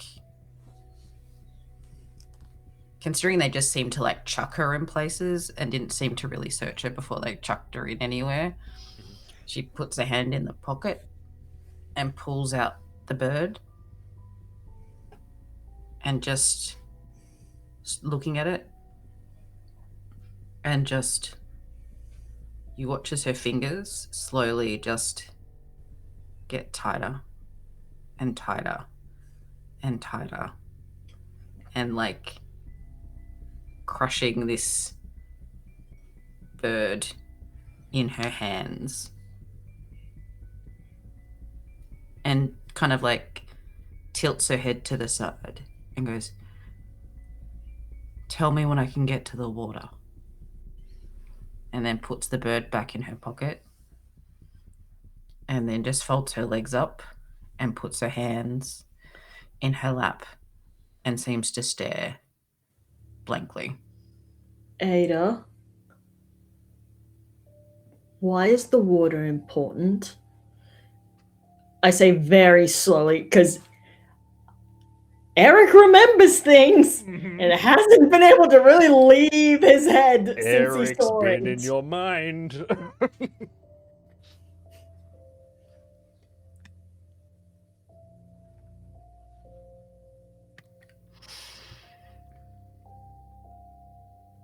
She'll help me. Just tell me when I can get to the water. All right. I'm sure I can do that. But please try to rest. But if She then puts her hand, as you're talking, back in the pocket and then just pulls off a feather of the bird, of this mushed up lump that she has, and she puts the bird back in her pocket and then hands you the feather. Thank you. See if there's any magic attached to that. A name would be useful. It just helps. That I can probably do. But if you need me, I am here. I want you to know that.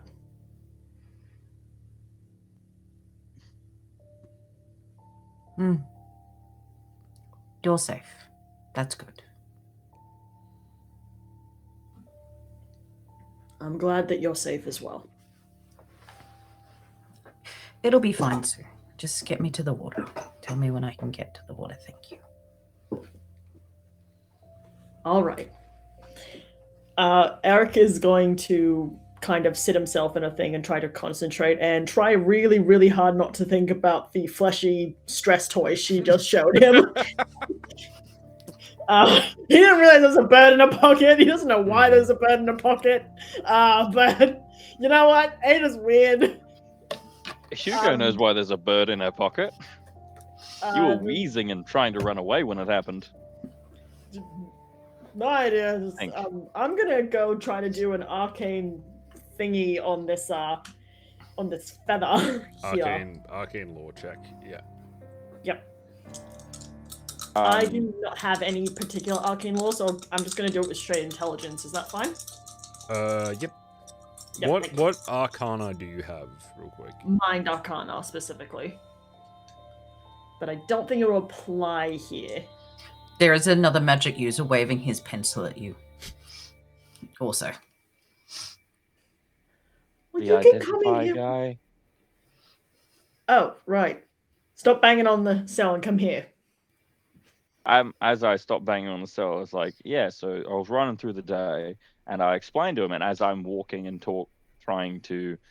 I'm holding onto this feather, walking in a circle, and you see me start walking a set pattern over and over and over again, as I'm going over exactly what I told the guard, as if to explain it to myself, but also to run it by my party members so that we all have our story straight. I mean, I'll listen and try to memorize what you say, like just silently. But I know what I'm gonna do. But it's nice that you're doing that. Thank you. But While I'm casting, I need to know if there's magic with this. yep. Let me get to the page. The page? Oh, yes, the page. The page. I need to find out what I need to roll.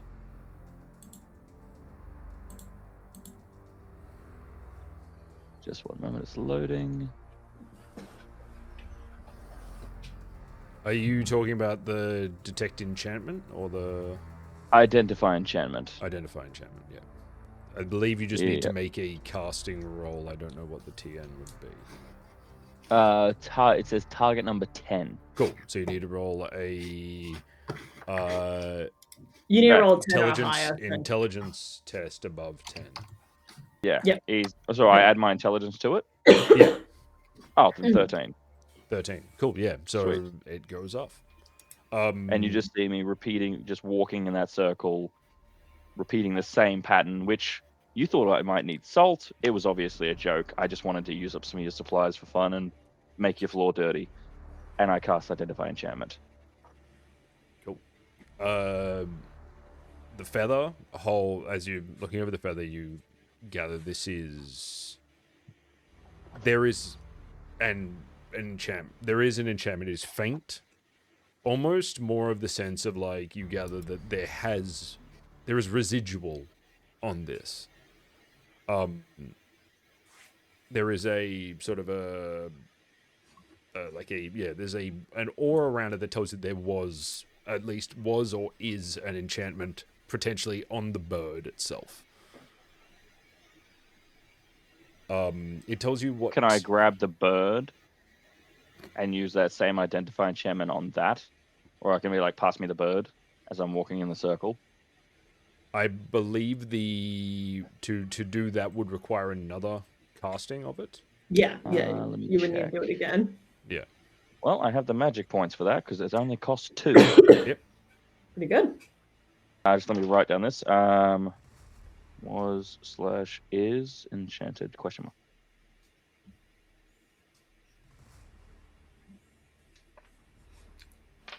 Look at Mac taking good notes. Easy. You got to get the bird Oh. first. 15. Or Oh, are do, you not do you giving get him the the bird? bird? Oh, yeah, Have I I been walk asked? past. Ada, Ada, can you pass me the bird? Whatever's left. I need it back. You will get it back as I keep walking and I walk in my circle. Do.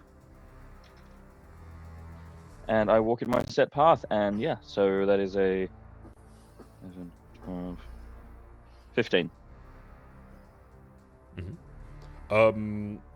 Yeah. This is you gather, like, this is a sort of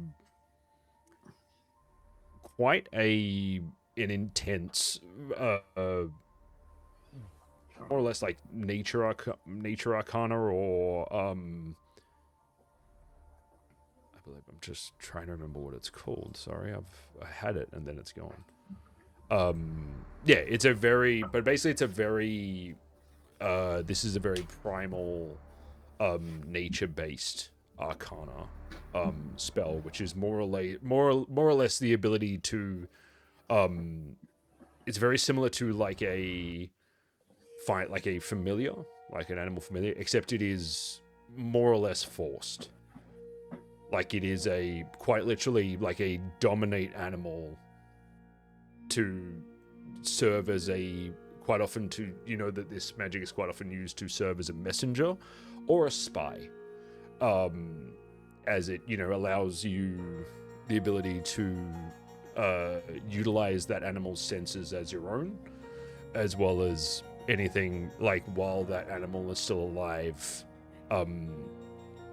you can basically talk through it, more or less.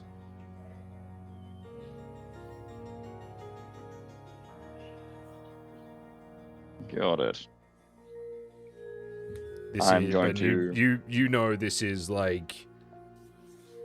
This is old magic. This is, like, in a lot of ways, this is old elven magic. This is something that's it's not used a lot nowadays, being considered now fairly inhumane. But it is obviously still used in certain circles. Got it. I am going to pass Ada, stop walking in my circle and pass Ada the bird back. It's like, don't destroy the corpse. That's evidence. That was a familiar, but not on the basis of it's a creature that they made a pact with. That was a slave. Excellent. She'll like that. Puts it back in her pocket. Lovely. Yes. I look at Hugo and be like, good gift. Sometimes I drop skulls off at people's places. People love that sort of shit, but usually out of metal. so you've been fucking doing that. Fuck. A Freudian slip, as he wasn't supposed to let Eric know that. You've been doing that for 6 months. I thought I was getting a death threat. Well, you got to admit, like, having a tiny little rat skeleton appear every now and again, it's funny. No, Made it's of metal, fucking too. Creepy. It was good practice for, like, the little fine bits of work. Eric, It looked okay. realistic, didn't it?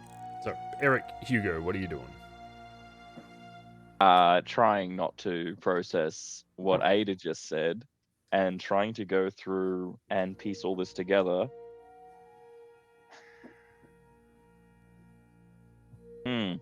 I'm gonna wait. I feel like Eric can't really do much now. Like, Ada's awake. She knows what's up. She knows what she has to do.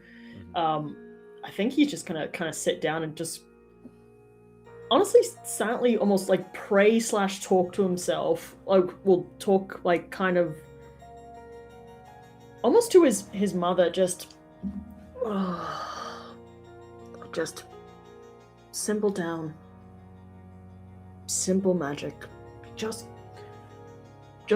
do what you used to do. What have I gotten myself into? Why must I always poke my nose into everything? Damn my curiosity. I'm going to put my coat on Ada's lap. Ada's now meditating and just is far, far away. If anything, that's going to lend into her thing still being a bit loopy, so I feel like we're just going to wait. Because they either have to talk to us or something else, because I feel they can't keep us here indefinitely. Have you guys ever heard of a man named Chan Jackie?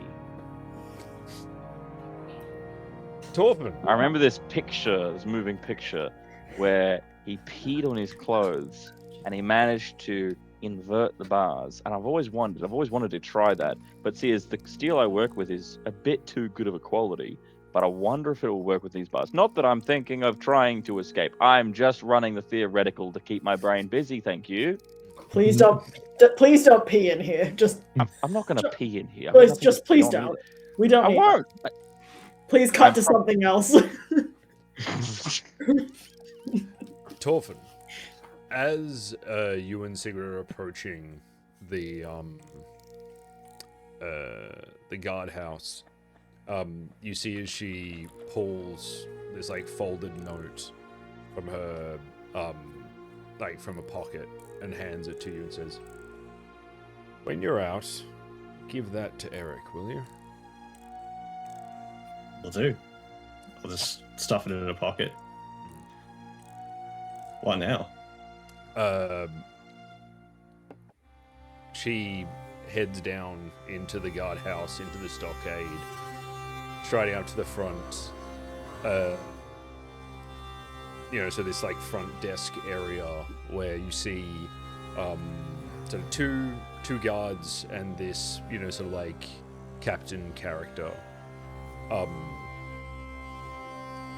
As she steps forward and the two guards are like, "Yes, can we help you?" And she says, "Yes, I'm here to turn myself in." What? Turns and like gives you a quick look and then looks back and says, "You have 3 suspects in your care. I'm afraid that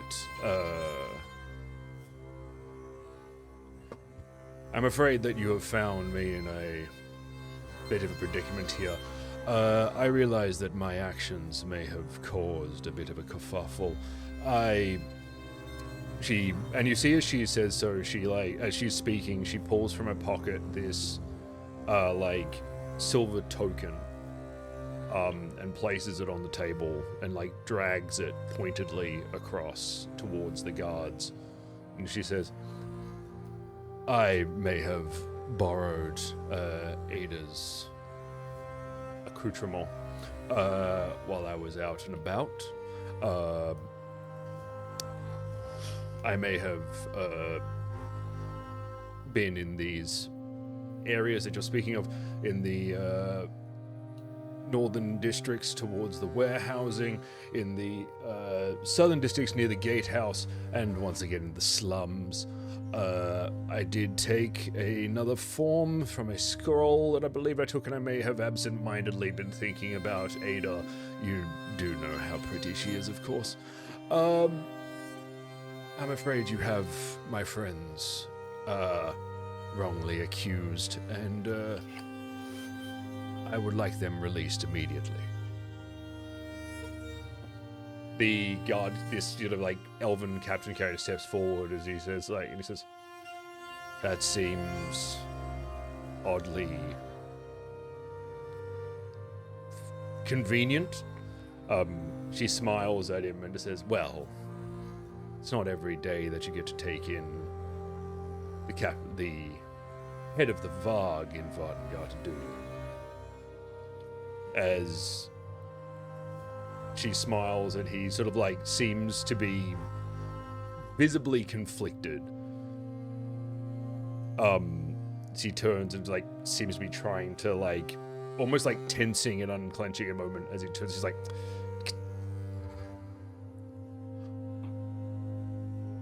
lock her up and release the other 3.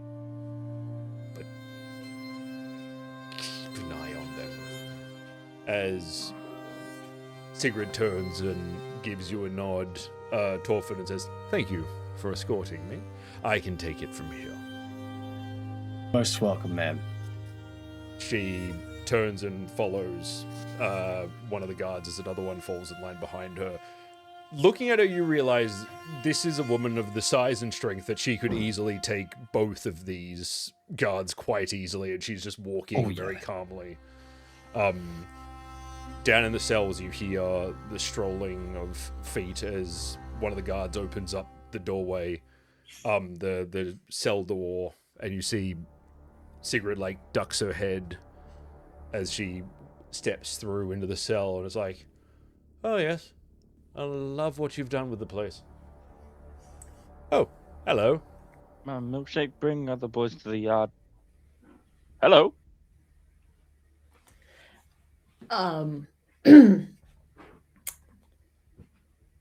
Hello, Sigrid. Funny seeing you here. Much funnier for you than me. You 3 are free to go. If I'm not mistaken, of course. And she turns around, the guard, gives a sort of begrudging nod.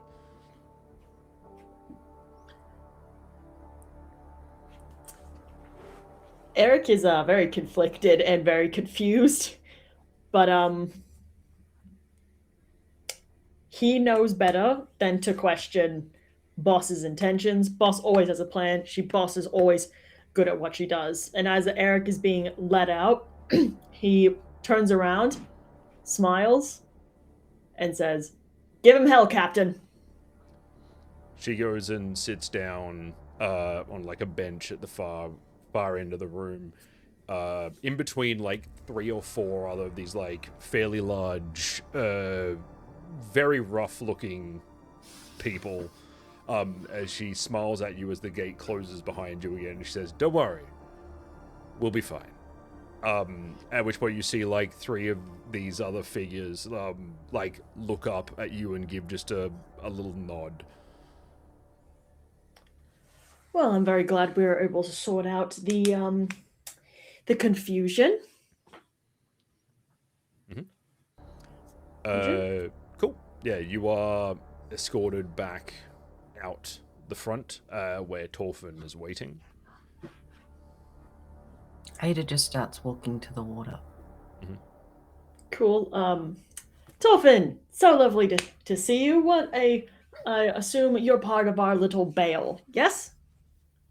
You have to stop meeting like this, and yes, let's get out of here right now.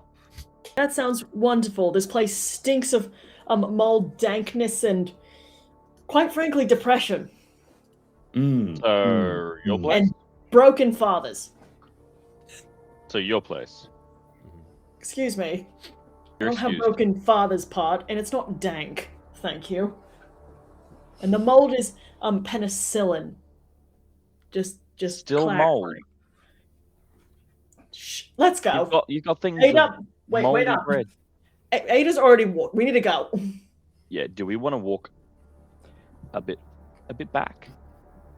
I Yeah. feel I'm imagining Ada's maybe 10, 15, making 20 meters away from us. I'm just do we want to give her some space but still stay close so she does nothing silly? Or do we want to give her space enough where she could do something silly? She has, I assume that was her house that burned down, so I think maybe we should stay and make sure she's going to be okay tonight. I'd rather keep an eye on her if you guys don't mind. She's received some fairly bad news, and I want to make sure we're there for her. Nope, Yeah, just the scene checking on everything. wasn't much better once you all got dragged away. Yeah, I think it's for the best. So we kind of give Ada some space, but we follow after as she walks to the water, whatever that means. Eric is very concerned as to what he's gonna potentially re-witness. Ada Are they? walks to the waterfront, and as soon as her feet hit the boards of the boardwalk, she takes the bird out of her pocket, and you start her starting to pull off her jacket. and then her top, and just throws it on the ground. And like she's still Cover got up Eric's eyes. You're and her covering up shoes my get nipple. with thrown this aside, and the she's just moment. walking Aim in higher. like a Hey. straight line, and she goes to the edge of the wharf and just dives off and dives into the water with this bird in her hand, and she starts swimming. And if you've never seen a sea elf swim, it is like she is a sea animal that was born to be there. And she goes and you watch her, and she's still swimming, and she swims out to the dark water. And then you see her for a minute, and then she sinks down under the water. And she has the bird in her hand, and she like squeezes it again under the water. As little bits of coagulated blood kind of seep out. And you watch as it kind of seeps over her tattoos on her arms. And you can't hear it under the water from how far away. I doubt we can even see it. But she says out loud, "Let there be blood." And lets the bird go. And hovers under the water until she can't breathe anymore before she's forced to come out. Do you think sea elves can hold their breath forever? Oh no, there she is. You, underwater,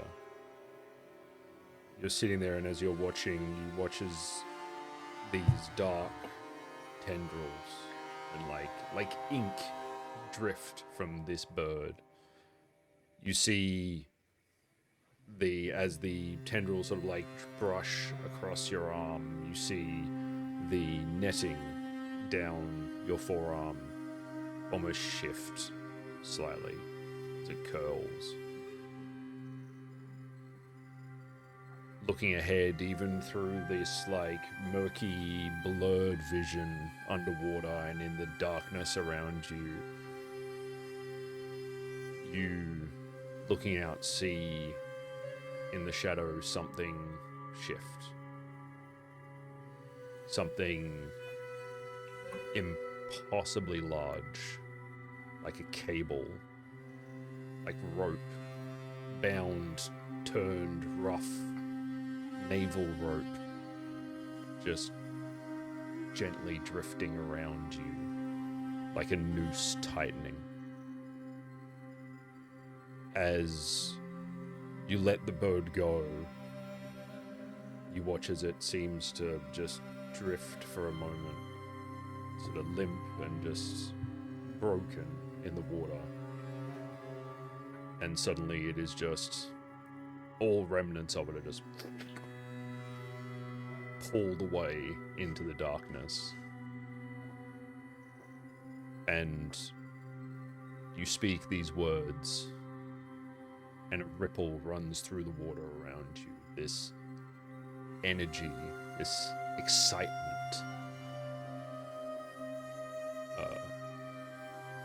And then as you're feeling that, suddenly you feel your whole body lurch as your lungs are now screaming for air. And you quickly pull yourself back up to the surface. The rest of you, up on the surface, watching for a moment. Ada is down underwater for an uncomfortable length of time. And then... I have to tell you this now. I can't swim. That's alright, I can. There is a sudden moment when you she's fine. see... as if a shift in the wind or a sudden wind across a calm lake, there is suddenly just a ripple across pretty much the entirety of the river. And it is, as soon as it was there, it's gone again. At which point, a few moments later, Ada bursts up, gasping for air. 3 minutes, 19 seconds. Not bad. I feel like Eric will go up to the edge of the thing and just try to like hold on to one of the beams of the thing and try to put his hand down to help her up when she eventually swims over to him.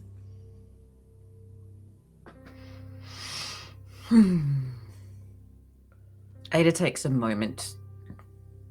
Suddenly, it's not like all her troubles have been taken away. But she feels sated that her revenge will come. And she has direction and support. And will starts swimming back. Cool. What are the rest of you doing in this moment? I'm just gonna try to help her up as soon as she's up, and when I do try to pull her up, I'm just gonna try to search her face, just see how does she look, and just ask, did that help? Can you roll me an empathy check, please? And Yep. yes, as you're role playing. Mm-hmm. That is perception or Yeah, communication? perception. Okay, cool. Thank you. Wait, is it perception? I might be wrong there, but I'll check. Empathy is correct. Oh, empathy is correct. I don't know if it's perception or if it's communication, considering. It is perception. 13. Cool. Ada, what does Eric see in this moment? Calm. I will say... Has Eric ever been around deeply religious people? Yeah. Sorry. that was... Yes. Yeah. Yes.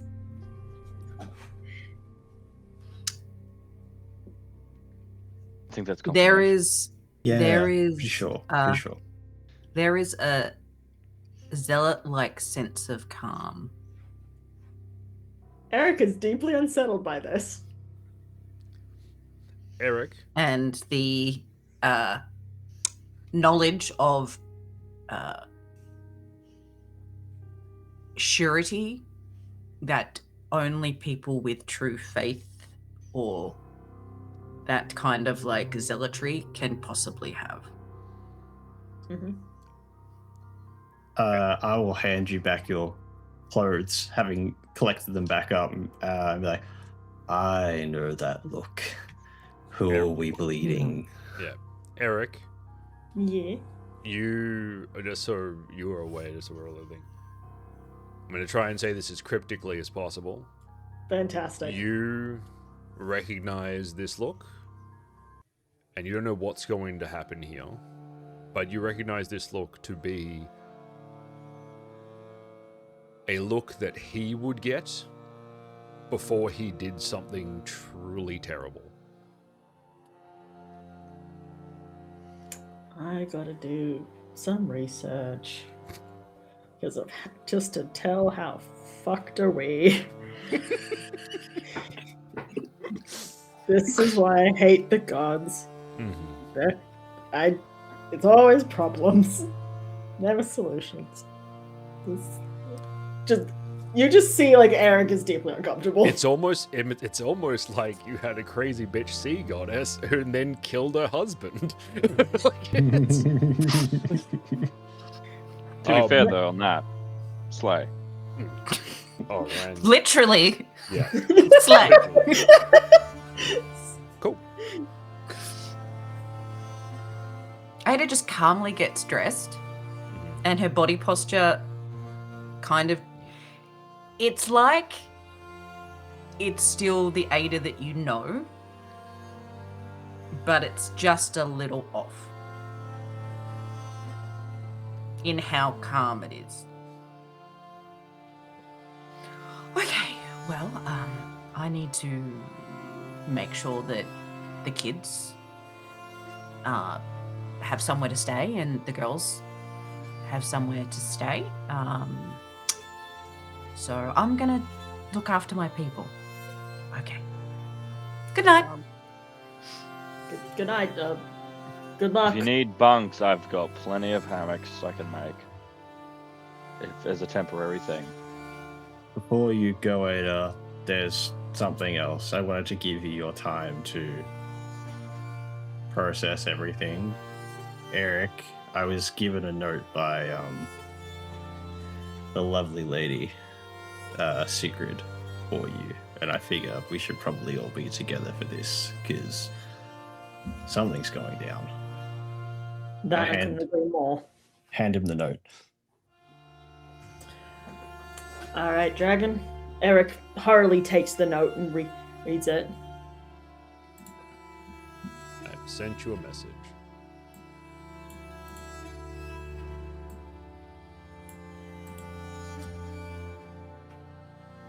Our allies have been taken out.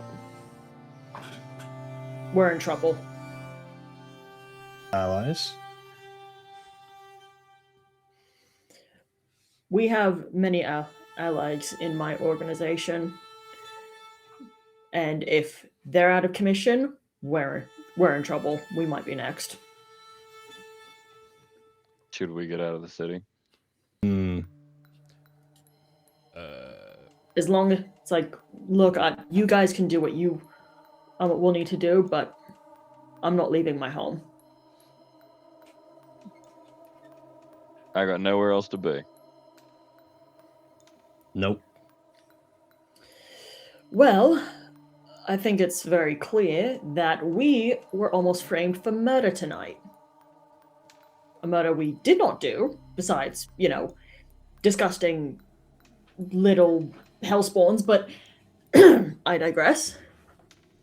Someone wants us to be out of commission. So I think we should start with learning everything the gods know. We need to know who died, how they died. As you say, who died, you watch Ada just flinch a little.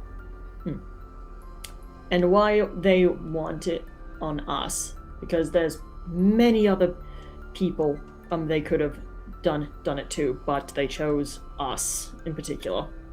No, so far they chose Ada. We haven't been to our residence yet, which could also be rigged to blow. I say the first point of call, let's start with your place, and we will sweep it from head to toe to make sure that nothing is going to blow up and kill us all. Well, that's your skill sets. I have a woman that I need to bury, so catch you in a minute when I've gotten that sorted out. Do you need a hand with the shovel? No, we do this by the sea. Very well. Alright, well then I guess we will leave you to your burial unless you wish us to be present.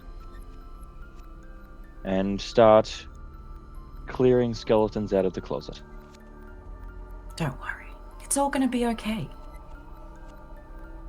You're freaky as shit right now. It's valid. I walk away. I just place my hand on Ada's shoulder. My condolences, Ada, truly.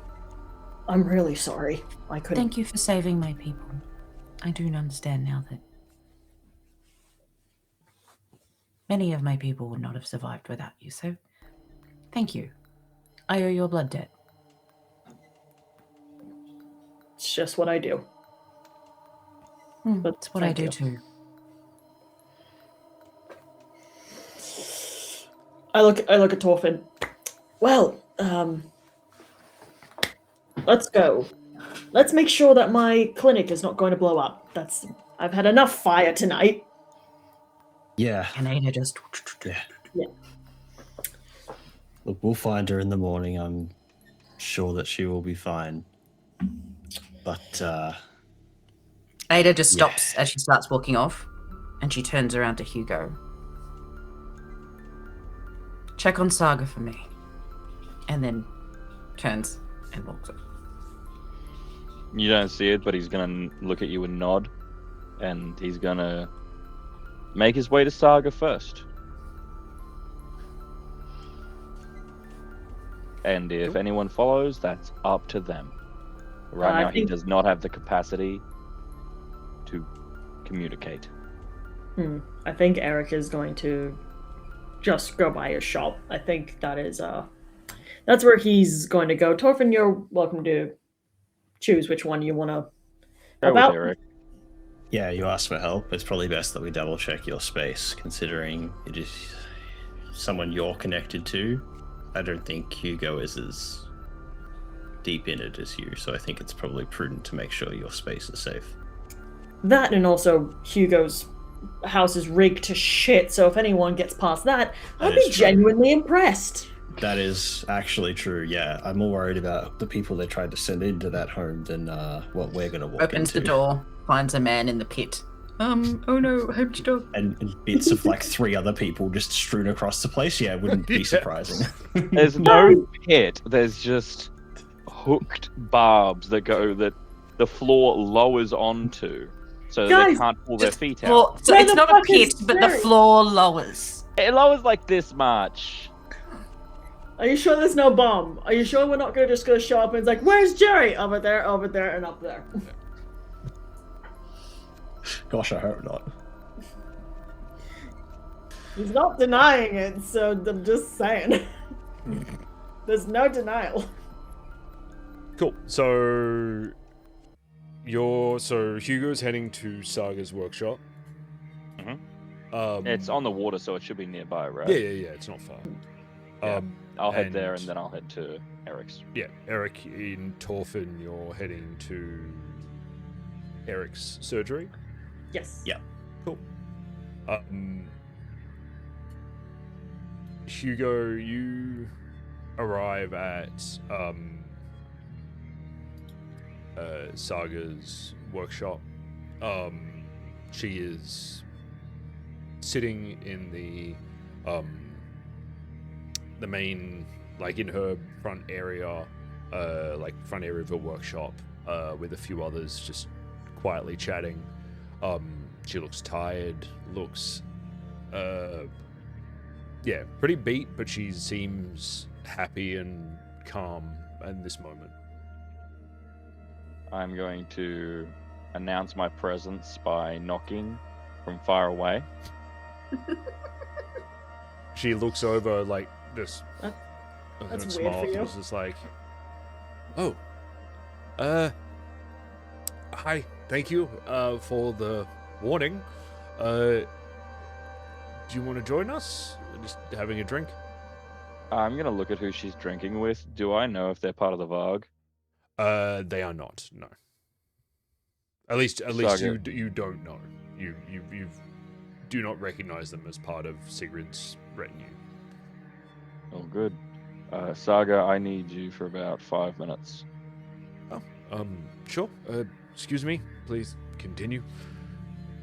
She gets up and walks over to you, like out of earshot of the others. What's going on? I apologize for the bluntness. I can't do it all right now. The Varg's allies are down. We are alone in this city. One of Ada's girls has died. They are giving her a sea burial. I'm not sure of the full retinue of your relationship to Ada. She is a little bit quirky right now, but I think she would really do with the company if you're able to give that to her. Don't go out at night without someone with you. Right. People are dead all over the place. Yes. And the city, someone tried to pin arson and murder on Ada, but I'm pronouncing Sigrid. This is me asking the DM, Sigrid. Sigrid took the fall. She is currently in a prison cell. Don't think it'll stick. I'm gonna go make sure that our houses aren't rigged to explode. I suggest you do the same. Will do. It's like, She turns safe. around to the boat and says, "It's pretty hard to do anything to my house without me knowing, but I'll double check." Ada would probably cut my arm off if I didn't warn you. Not gonna lie. Not that I wouldn't warn you anyway. Yes. Good. I'll check. Thank you. I'm gonna go check Eric's. Be safe. And I walk off at a gingerly, sluggish pace. She turns back and like sort of seems to tap her hands for a moment, and then like starts to head over towards the towards her workshop again. Eric. Yep. And Torfin, you approach your surgery. Again, it is dark. It's quiet. Doesn't seem to be any movement around. What would you like to do? I'm just gonna have a quick just look around my surgery just on the outside, just to have a quick look. Torfin, please help me out with that. Yeah, I definitely do that. While we're having a look around, I'm like, so I usually don't pry too much around colleagues, associates. What is a nice young man like yourself getting stuck in with this lot? Not that I judge. Life is cruel, but The it Varg seems were odd to me. the Varg were there for me when I had nothing. I didn't have a home or a family when I came here, so they became my family, and they helped me and let me do the things that I do for the rest of the town. So I owe them a debt I can't repay. Look, making any sort of home or living space or being able to offer that to anybody is a massive boon in this, everywhere really. I can't imagine where you've been with your skill set and your ability to learn, intelligence, why you would be doing things like this, but again, I don't wish to pry, as long as it is safe enough. Well, not lately, but Doesn't feel it, no. would you believe me if I told you it wasn't actually usually like this? Not really. Fair enough. But I try to do my best to do no harm. And it's getting harder and harder to do that every day, but even though they might be doing a little bit of bad in the world, like I hope with my talents, I can put a little bit more good and healing into it. Oh, I forget. Feeling like there's that light of good. Oh, how long have you been in the city for? Probably about few years now, actually. I only came here when I was about 18 years old. Before that, my guess is you were somewhere quite higher in the stakings of society. You know, you're surprisingly sharp for just a normal adventurer. People don't usually pick up on that. Been around for a very long time, and you, having read many books, surely aren't judging them by what's on the front. No, I tend to not do that myself. You can Mind you, probably Ada tell. is the one with the eyes, so I guess I shouldn't hold it against you too much. She is the more perceptive one of the group. She knows how to get under people's skin. Good lord. Hell no, she has gone under mine more times than I can count, especially when she calls me poor. Which I'm not. Just wanted to throw that out there. Just gonna No, not at all. No. You have a home, a roof over your head. That is wealth enough for one. Thank you. See, people don't really get that part. It's quite frustrating. Well, since I have revealed some parts of myself, what about you? Why are you here? Where'd you come from? If you don't mind me asking. Well, I don't have a home. The road is where I spend all of my time. It's all I've ever really done. There is a time in my life that I don't remember. All I've ever known is the road and playing with. I point to my weapons, my tools. I'm here because I felt like I had to be here. Now, for whatever reason. And I trust my instincts because it's led me this far. Some would call that fate. Oh, the fates are twisted sometimes. Very That twisted. we can agree on. Well, look, if I ever learn any more, trust me, you'll be the first to know.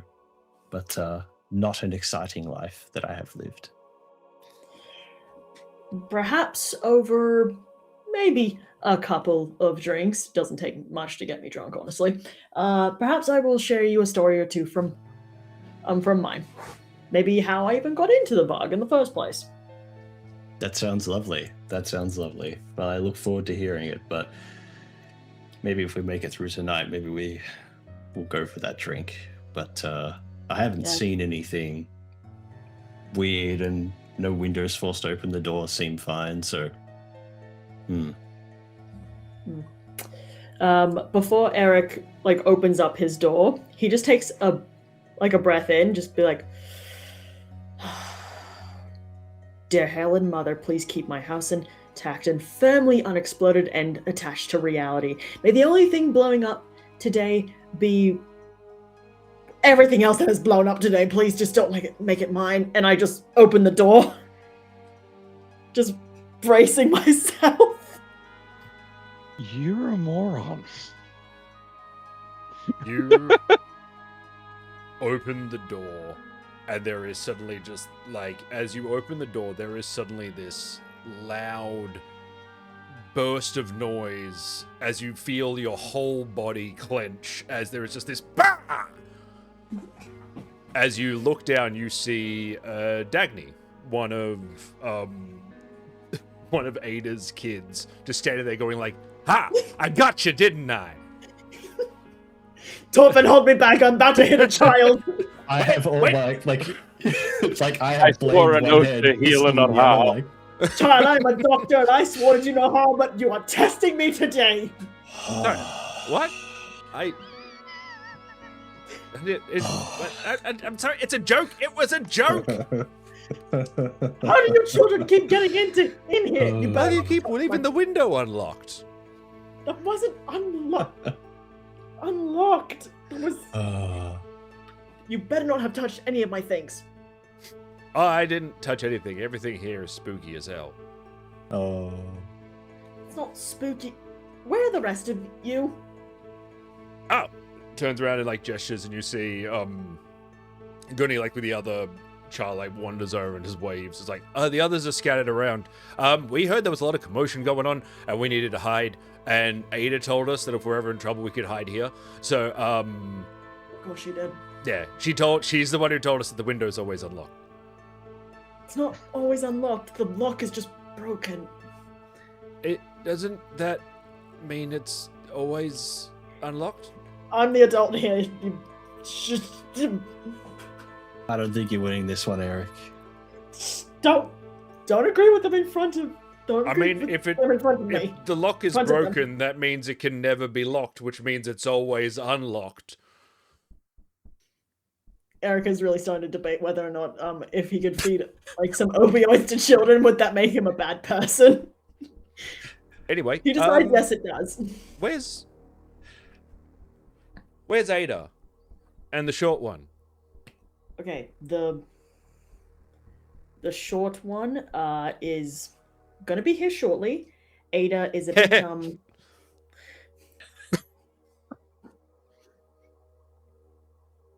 Sorry. Ada's a bit preoccupied. I think it would be very good of you if Torfin, would you be happy to go with one of them and help gather up the gaggle of children to here? I would rather keep them in a concentrated area where I can watch them. Sure. Are they just inside the house? Yeah. Yeah, they literally, No. like, there's just two of them standing at the door. Yeah, but take one of them and try to find the other scattered ones and bring them here. Just so Okay. they're just concentrated. So I know where they are. Okay. All right. Other line of questioning. You didn't eat anything in here either, right? No, there doesn't appear to be anything edible. Thank God. There's plenty. Does that when Hugo just strolls up and he's like, no, there's plenty of stuff to eat. Point to the top cabinets like that. That stuff up there, that's for eye surgery. Delicious. No, don't tell them that. Well, I suppose I'm running a daycare now. Okay, you back inside. You take the other ones. Okay. Take the other one. And if you can bring back some food, that would be good. Have you eaten? Like ever? No, I mean, the last 6 hours. Oh, no. Yeah. Bringing back some food would also be very useful. I give him some money. Who? Torfin. All right. Torfin. Okay. Well, I don't do you know know what what- children eat? Food. Bread, cheese, meat. Go with And that. At this hour, I point out at the moon where, aside from maybe the block party, am I going to get all of that? Probably the block party or visit the tavern. They'll probably have something in the kitchen. Do you kids know what's going on? I'm gonna look eye level with them. You kids know what's going on? Yes. No. And we're not going to do that tonight. Well, I just wanted to see if he knew. It's like, we know, but not now. Like, let's get you all together first. All right, fine. How many of you exactly? I need to figure out how many beds I need to make. Well, there's the two of us. There's Radisok. There's Ratsok's, it's like, if I can get Ratsok, that'd be good, yes. Yep. There's how many others are there, Ada? How many children am I How many housing children are in your tonight? care? It's like you're muted. You're muted. I think there was like 15 in total. Was like good. Oh, God, I'm charging you daycare rates. Yeah. So he starts Yeah, running that's through. good. It's like, yeah. Well, there's Goodney. There's me. There's Radisok. There's Kara. There's Runa. There's William. Did we decide if Weaver was a real person? Yeah, he's a real shitbag. Okay. Well, there's Where- Weaver. And he just starts continuously listing names for like 15, 16 rounds. Wonderful. Do you want to buy some beds too while I'm out? It sounds like you might need them. I have enough blankets. I'm sure I can sort something out. Hugo, you said you can make hammocks, right? Yeah, give me like an hour. I can make 15 hammocks. Brilliant. I have the cloth that the bed sheets you can use for that. You're gonna need Or- something stronger than a bed sheet, otherwise they'll fall through it. You know, never fuck it. Give me the bed sheets. Point me to your linen. So you the three of you start collecting That'll be kids added and to- building hammocks. I'm getting my collection of children. I'm using his fancy stitching kit as a sewing kit. Cool. Ada. Yes, sir. Off in the darkened streets, heading towards the where are you headed at this point?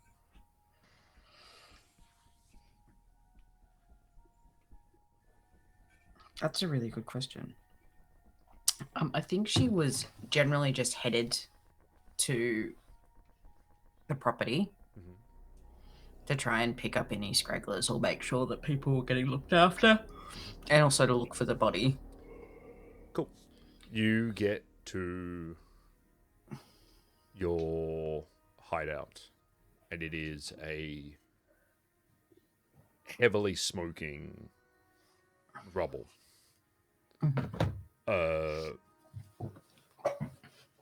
Looking around, you see the area seems to have cleared. The whole building is heavily drenched with like still water over most of the street in front of it. And as you approach, you see standing at the front, a sort of shawl wrapped tightly around her shoulders, looking over this sort of smoldering pile.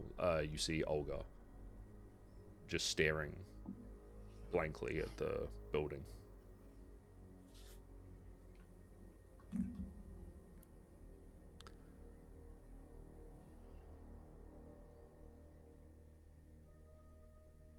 Ada just like walks up next to her.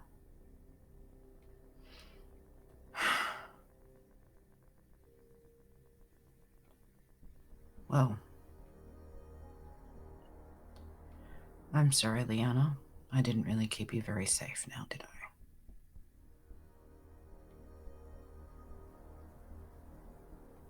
It's all right. Wasn't your fault. Anything weird happened before it happened? No. It was just fire. Just came home and then fire and then nothing.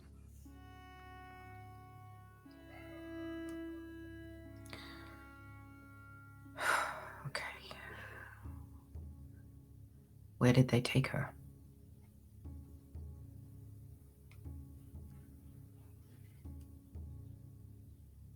She's in the infirmary. They want to burn her.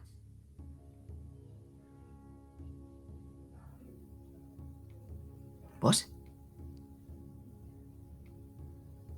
They Who? want to cremate her. The girls or the guard or...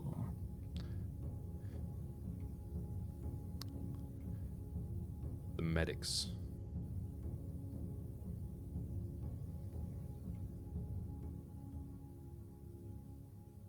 Did they say why?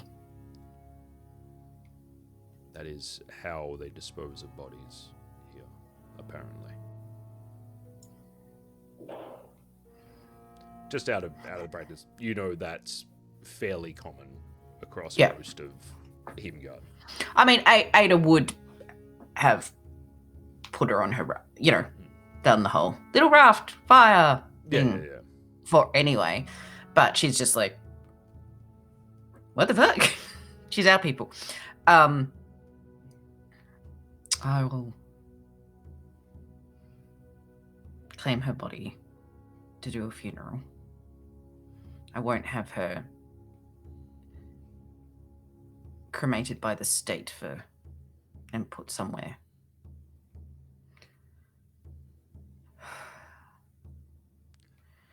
Ada gives Olga/Liana the details of one of her drop boxes where there is some cash.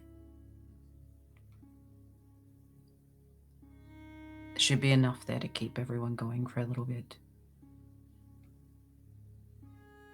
Just make sure all the girls are safe. I'm going to try and figure out what happened, but nobody has any obligation to me. This was always a family. If they find better options and better solutions or shelter that works for them,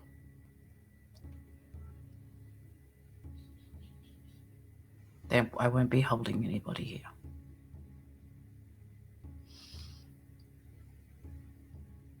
Many of you will be able to land on your feet quite easily.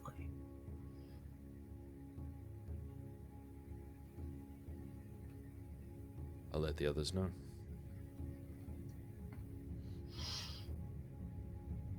And then Ada just like walks into the ruin, trying to find any hint or a trail or anything she can hyperfixate on. Roll me a perception test, please. Yay!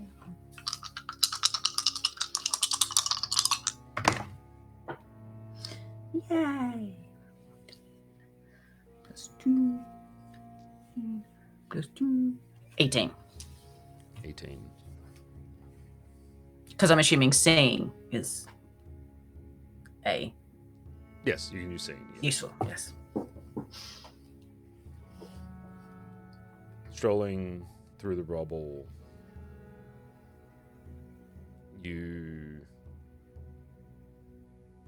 everything is gone. Everything is everything is charcoal, ash.